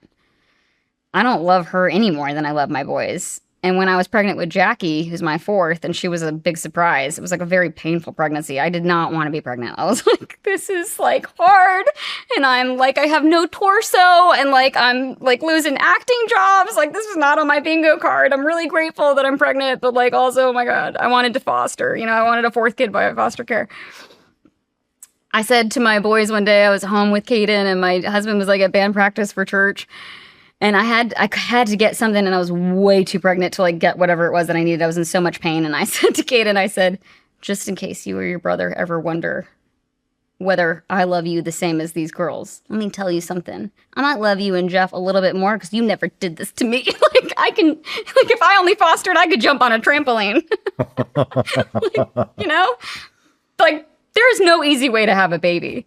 What kind of questions do they have for you? The boys? Mm-hmm. Jeff wants to know everything there is to know about everything, and Kaden doesn't want to talk about it. Do they know about the trauma that they experienced, or do you tell them, or is that a secret? They know a little bit. They don't know about their dads yet. I haven't. They know they have a dad. They know. Listen, because of Roblox, because of all this sexual exploitation of children that's happening, kids unfortunately in our nation are exposed to pornography by the age of 7. That's the average age. It is so bad. So I always tell parents, I'm like, look, it's really uncomfortable. You don't have to have like the nitty gritty conversation with them about sex, but like you better be the first person that talks to them about sex and present yourself as an expert, because otherwise they're going to learn it from kids or disgusting people who tell them this is normal. So they know biologically they have a, sperm donor. They don't know about their dads. They haven't asked me about their dads. Caden's dad is way more complicated than Jeffrey's. I'm dying. I do not want to have that conversation with him. I still don't know whether I will talk to him about all the nitty gritty of his dad until he's like in his 20s. And the only reason I say 20s is because your cerebral frontal cortex is not developed as a male until about the age of 26. And so I personally think that one of the worst things you could do to a child who's adopted out of foster care is like try to talk to them about all the questions they have or introduce them to their biological parent as a teenager, because they've got all these hormones and they don't know, like, that's just a hard time in your life where you're trying to sort through like who you are and what are you going to do. And if you're not stable when you're introducing all these new problems, like it can definitely backfire. How do you deflect? Well, Kaden doesn't ask me. Kaden doesn't want to know anything. Jeffrey, I always tell them, like, look, this is your story, and you're allowed to ask me any question, and I will do my very best to explain it to you. So they just haven't asked me. Kaden, their biological mom was on drugs. He was a meth baby. And so there's a lot of aftermath that comes from that. There's a lot of trauma that comes from that. We were the only homes that both of our boys have ever, well, Jeffrey had one placement before us, but it was a really good home. But they were placed with us at 4 months old. But regardless, the trauma that Kaden endured, even in utero and in those first 4 months of life, he's still paying for it. So, I mean, you navigate it the best that you can. I always tell them, like, if you have any questions, you can ask me. And I assure them that, like, I love them so much. I'm doing the best I can. And I know that, like, God loves you and you were created on purpose and for a purpose. Kaden struggles with that. I mean, he's literally like, I should be dead. I should never have come to live with you. I should just be dead. Jeez, how old is he? 10. 10 years old and he's saying that? Mm-hmm. Like, he's been through every form of therapy. But I always think, I'm like, well, if you didn't end up in my home, what would your story be? You know what I mean? Because, like, at least he got a mom that, like, I might not have all the answers, but I'll find them. I'll do everything I can, And then Jeff wants to know everything. He wants to know all the details about everything. So I try to, like, talk to them about it separately, because what will inevitably happen is they share a room. They don't have to share a room. They just want to share a room. Jeff gets really chatty at night. It's like he's tired and he's like, let me ask you why. What is the purpose of life? Like, he's a very introspective child. And Caden's, like, across the way and he's like, shut up, Jeff. Like, I don't want to talk So it's like, Jeff, hey, if you have really deep philosophical questions, you know. He's like, well, what happened to Sheila? You know, what happened to my mom? Like, why doesn't she, what's her deal? And I'm like, well, honey, nobody ever loved her. Well, why did nobody ever love her? Well, I don't know. I guess because somebody never loved their parent, and then their parent, like, well, you know, like he wants to know all of it. Caden doesn't want to know a thing. Wow. So, and I told the mom that. I've told the bio mom that. We have a closed adoption case, which means that she can't have any contact with the kids, and I'm not supposed to have any contact with her. But I'm like, I have contact with her. I don't update her on everything on their life. I don't, because she doesn't need that, and it's probably confusing for her. But she knows she can talk to me at any point. But she also knows that I'm like, look, I don't really talk to the boys about you. I've told them a little bit about you. Like, they know that you exist. And I told her, I said, I'm telling you this right now just so you can brace yourself. I think Jeff is going to want a relationship with you when he's older. And I don't think that Caden will. And they have the same parents? They have the same mom. They have the same mom? Yeah, they have the same mom. Different dads. Yeah. Did you get them at the same time? Well, we got Caden first because he's older. But then I knew that she was pregnant with Jeff the whole time. And I mean, I was literally like, her staple diet was like Mountain Dew and Cheetos. And I knew, like, that's my baby in there.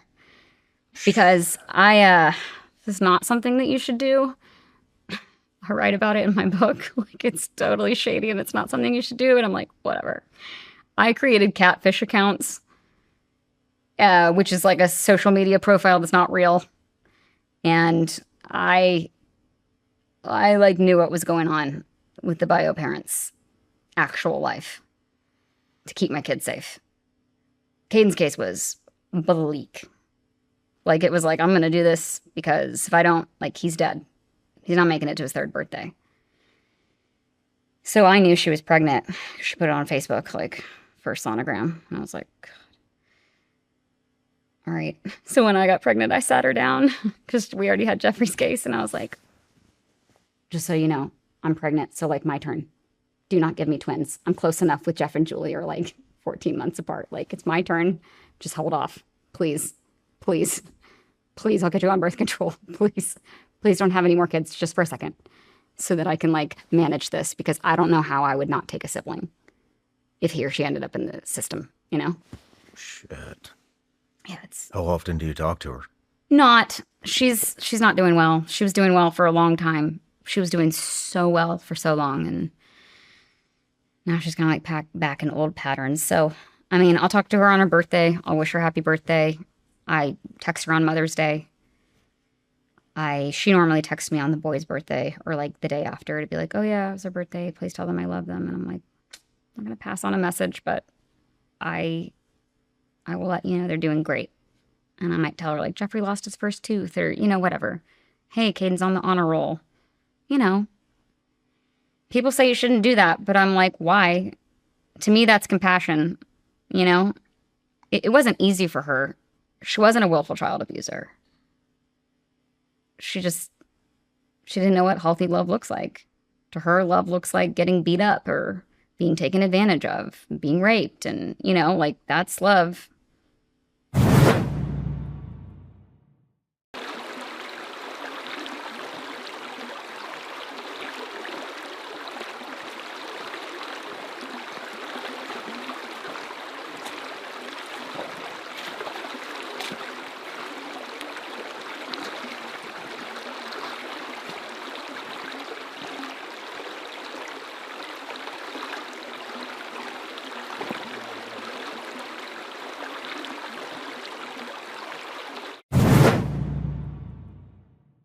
Want to stay up to date on all things SRS? You bet your ass you do. Our newsletter brings you the latest SRS news and critical updates. Get instant alerts on the newest episodes.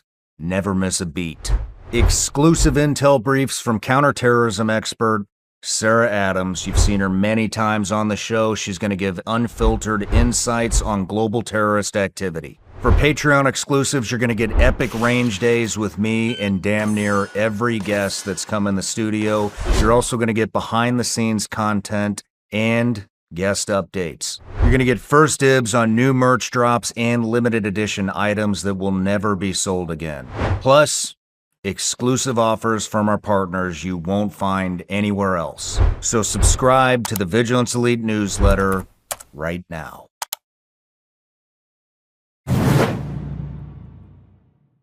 All right, we're back from the break. All right. Questions. What's that thing that Melania was talking about a couple months ago? Okay, so some new fostering program or something. Yes, it's called the Fostering the Futures Act, and it was bipartisan as well, passed with flying colors. Basically, there's something called the John F. Chafee. People know it's called the Chafee program. And basically, her big focus is on kids who are aging out of foster care. So it deals with an entirely different stream of kids than Family First Prevention Services Act, which are trying to prevent kids from ever entering the system. Hers is dealing with the kids that are about to exit. You know, what do we do with kids that are aging out? How do we help them? So what that law did is it lowered the Chafee age from 16 to 14. So like they are eligible for services from 16 to 14. What that means is, and they extended it from 18 to 21. I don't know if aging out of foster care will now be 21 in all 50 states. I'm not 100% sure how that's going to be implemented in states, if this is like a federal new law where 21 is the new age of aging out of foster care. I think 21 would be a better age just because, 18 to 21 is a pivotal time in your life where you're, becoming an adult. Mm-hmm. But I know that they basically expanded the age from 16 to 18 to 14 to 21. And what that means is now if a child is still in foster care at the age of 14, that child is now eligible for stipends to go to college. So we're trying to raise the statistical outcomes for high school graduation, college graduation, getting a degree of some sort. It also opens up whatever budgetary allocation is given for affordable housing. So now kids who have been in foster care from the ages of 14 to 21 are now also eligible for, I guess HUD, whatever it is that provides housing or reasonable housing rates. It also, I think, incentivizes businesses to hire or have interns come out of foster care. There's a lot of incentives for businesses to work with children who have experienced foster care. I'm really glad it passed. I don't know the ins and outs of it, but I know it focuses on kids who age out of foster care. I think one of my concerns about it is that because it was in the news and it was so big, what I don't want to have happen is for legislative branch to in our government to be like, oh, good, checked it off the list. We handled foster care next, because there's still this gaping problem that's much more dire, which I would say is fixing the Family First Prevention Services Act. Mm-hmm. But these are a totally different age bracket. So, it's great, but it deals with a totally different demographic of children in care. Mm-hmm. Mm-hmm. Yeah. What is the road to fostering a child? If you want to become licensed? Mm-hmm. Well, now thanks to A Home for Every Child, apparently it's going to get real easy. But it's so much easier than people think that it is. The first thing people can do is they can go down to their local child welfare office. It's called different things in different states and different counties. Some call it DCFS, which is Department of Children and Family Services. Some call it HHS, which is Health and Human Services. Some call it CPS, which is Child Protective Services. Whatever. Just Google, what's my local child welfare service, in my area. And they can go and just take an orientation class. This is something my husband and I talked about because I wanted to foster, and he, like I said, he was 51% of surveyed Americans that were like, there's no way we could foster. Aren't kids in foster care bad kids? And I'm like, no, they're not bad kids. They're put into a broken system against their will. And once he got on board with fostering, well, when we were having that argument, I talk about it. We were having that argument year 7 of our marriage. I said, I don't have a problem with you saying no to being a foster parent. I will advocate for these kids till I die. I will use my platform for this until I die. However, I do have a major problem with you saying no to something that you don't know what you're saying no to. get the information. Like, just go down to your office and be like, hey, when's the next time you're doing a foster care orientation class? I'd like to learn more about it. No one's going to force you to become a foster parent. So that's one way that you can do it. There's also private agencies that license foster parents. So that's what I did. I went through Child Help. Child Help is the original reason in our country we even know about child abuse. They've been around for over 60 years. They've rescued 13 million U.S. kids. Wow. They're the ones that are responsible for 1-800-4-A-CHILD, which is the child abuse hotline that any kid can call or now text. If they're being abused at home, 1-800-4-A-CHILD. They can text, they can call, it's anonymous. There are therapists who are trained, I think, in 170 languages to take that call and get that child help. I got licensed through their program because they're the ones, again, that had the village in California. They have a village in Virginia, the Alice C. Tyler Village. I think they have a village in Tennessee, but I'm not sure. I know they're like major in Tennessee as well. But I'm like, listen, if I'm going to get licensed as a foster parent, I want to go to like the highest echelon. I want to go like see how hard could it be. So I went the hard route just to see like how like much is like an abuser sustaining in order to get licensed. Next time I do it, I would go low bar, which would be through the Department of Children and Family Services. It's much easier. So there are private agencies. One reason to go through a private agency is because they have their own caseworkers. And so those children that go through the agencies are probably going to get a bit more attention because you have a whole other caseworker who's not bogged down with 86 kids, who's going to maybe help coordinate services a little bit better with you. You have like another advocate on your team. And also for whatever reason, and I don't know why, your monthly stipend's a little bit higher. Or you can go through your local Department of Children and Family Services, and it's a lot easier. You have to get CPR certified. You know, you have to take parenting classes, basically. You have to do a water safety class. And then you have to do what's called a home study. They want to make sure that you have your medication. And they tell you all of this. Like, none of this is a surprise. They want to make sure that you have food in your pantry. They want to make sure, you know, you have a bed for the child. They want to make sure, like, if you have pills or prescriptions, they have to be behind a lock so that that child doesn't just... They just want to know you're a responsible adult. They want to, yeah, like, if you have guns, they have to be locked up. If you have knives, they have to be locked up. Kind of common sense stuff. And then, that's it. Like, you're licensed. But I tell people, listen, if you're about... Go ahead. How does the child get presented to you? Do you pick? No. They pick? No. I'll tell you how that works. Also, there's a thing in foster care called respite care, which there are far too respite homes. So respite is what it sounds like. It is if you're a foster parent, and you're like, I'm losing my mind. I can't do this anymore. I just need one night off. I just need one night off. You can access something called respite care. However, respite care is barely ever available because there's not enough respite homes. This is a home that is licensed, fully licensed, so they could become foster parents if they fell in love with a child. They're basically like the vacation home. Sometimes a foster parent, like they have a death in their family, you know, I can't just fly to my parents' funeral because I can't just take my child who's in foster care with me. I have to get the judge to sign off that that kid can cross county lines, right? So I might need respite care because I can't get the court order in fast enough to like take that child with me. That child has to go somewhere because I'm definitely going to like go to my parents' funeral. That would fall into respite care. I always tell people, I'm like, if you're considering fostering, consider respite care because you will save another foster parent. And also, you're going to get that child on his or her best behavior. Because you get to be like the fun aunt or the fun uncle. I used to do respite care for my mentor through Child Help, and it was awesome. We would have her for all the holidays because her foster mom didn't really want her during the holidays. And I was like, I will take her for all the things. I wanted to adopt her so bad.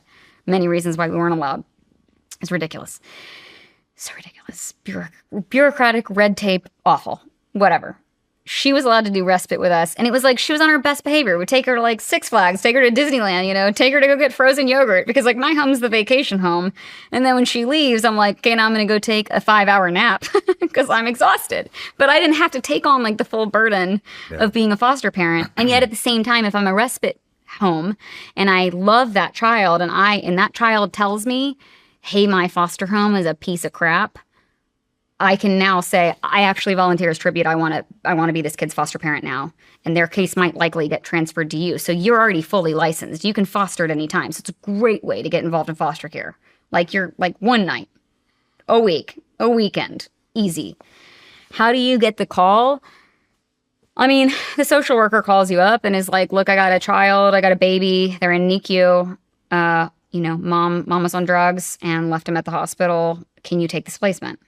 And if you can't, you just say no. Because again, in my training, they always said, please don't feel bad. You're going to feel bad when you say no.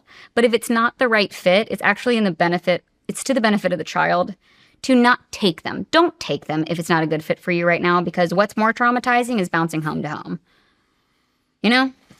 Or you'll get an emergency placement. I mean, my husband and I did that, where we get a call and it's like, look, I got an 8-month-old boy and he's been separated from a sibling, and can you take him? And I'm like, yeah, I got a crib. Like, drop him off. We're just trying to find a placement. And so we just need you to be the emergency placement so this kiddo doesn't have to, this infant, literally, I got a call 11 p.m. at night one time. And the social worker was just like, I think I was still on Days of Our Lives at the time, which is like banana schedule. Like, soap operas are bananas. We shoot 150 to 220 pages a day. Like, whoa, it's crazy. Like, everything's one take. It's crazy. But it was an 11 o'clock at night call, and the social worker was like, I would not be calling you if this was not an emergency. But this case just came across my desk, and I know that, like, the buck stops with you. There's no way you're going to say no. I got an 8-month-old boy. It's an emergency placement. But, like, if you don't take him, he's going to a homeless shelter. Alone. Alone at 8 months old. Alone. Nobody's going with him. They just drop the baby off at the shelter. This is happening. What? So, of course, we took him. And it ended up being like 2 weeks. But, I mean, I started calling up with the caseworker. I'm calling every foster parent I know. I'm calling churches like, hey, he's got a sibling he's been separated from. And I could not take that sibling because I took him at a time when I knew Jeffrey, like, the mom was pregnant with my son Jeffrey. And I was like, if I say yes to if I say yes to Dylan's brother, I'm not going to be able to say yes to Caden's brother. It was a very hard decision. But I was like, I cannot look my son in the eyes when he's older and be like, yeah, you have a sibling. We couldn't take him because I would have been at capacity, because I lived like in a 750 square foot townhome with 2 bedrooms. Legally, I could not take 4 kids. So I had to find a placement for Dylan and his brother. And I did. But I'm telling the social worker, I'm like, give me the list. Like, give me the list. I know you have 86 people on your caseload. I will call. I will make calls. And here's what I learned when I was making those calls, dude. I would make calls, and the agencies or the other foster parents would be like, no, we only take girls from the ages of 3 to 5. And I'm like, why? You know why? Exactly.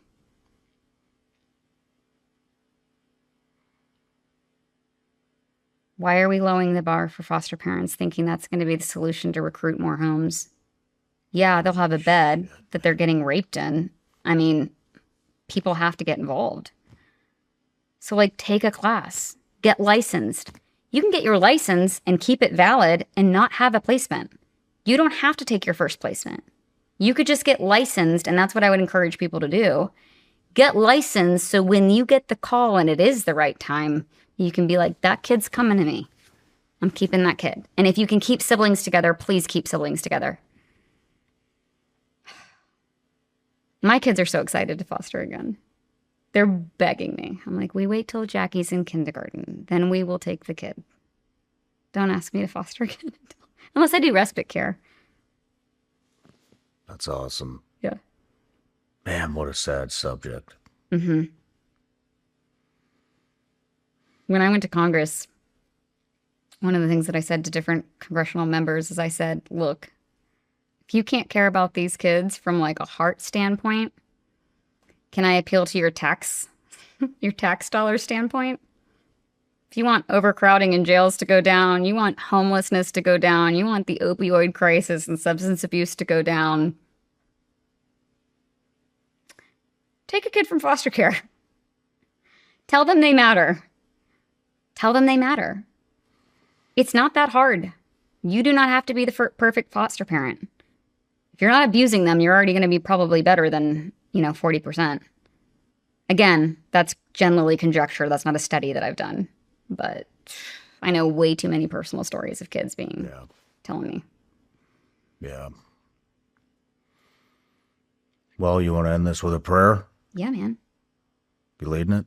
Sure. All right. Okay. Father, I thank you so much for this interview. And I ask in the name of Jesus that it would go forth, Lord, into the hearts of the viewers. That you would open all of our eyes to see like we see, God. To see like you see, Jesus. That you would open our ears to hear. That you would bring to our minds, Holy Spirit, ways we could help or families we could support.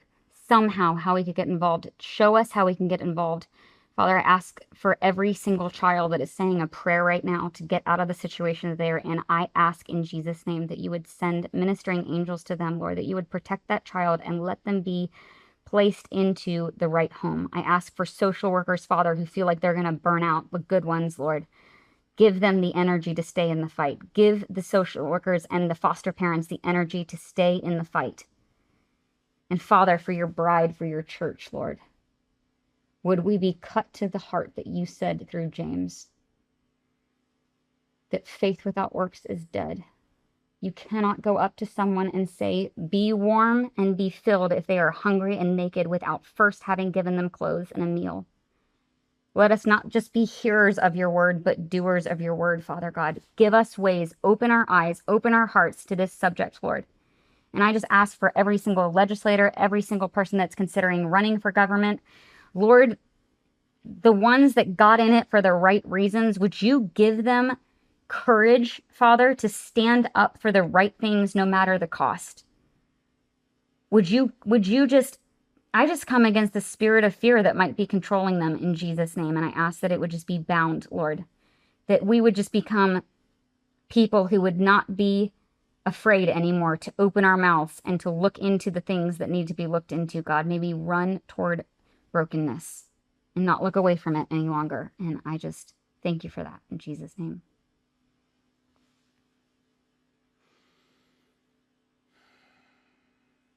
I just hope this episode reaches who it needs to reach. That we put a dent in this thing, save some kids. Yes. Amen. Amen. Well, Jen, super thankful we met. I'm so grateful we met. Thank you for coming and educating me and everybody else about what's going on and how to get involved. And I'll be hitting the subject again. Well, I got tons of people I can recommend. I'll take them. Yeah, great. You got anything off the top of your head? Oh, absolutely. Brittany Stokes from Tulsa Girls Home. The girl is a licensed therapist. She runs Tulsa Girls Home. She's now part of legislation. She got legislation passed, by the way, in Oklahoma so that you can prosecute people. Nice. Because we had that active. She is a beast. She is a foster parent herself. She's an adoptive parent herself. She is like, I am the appetizer to her steak. Like, she is ridiculous. Dr. John DeGarmo is amazing. Michael Maduro from Child Help. Cool. Lynn Johnson from All In for Kids. I mean, I got people for days. Perfect. Yeah. Be in touch. Thanks. God bless. Thank you. Thank you.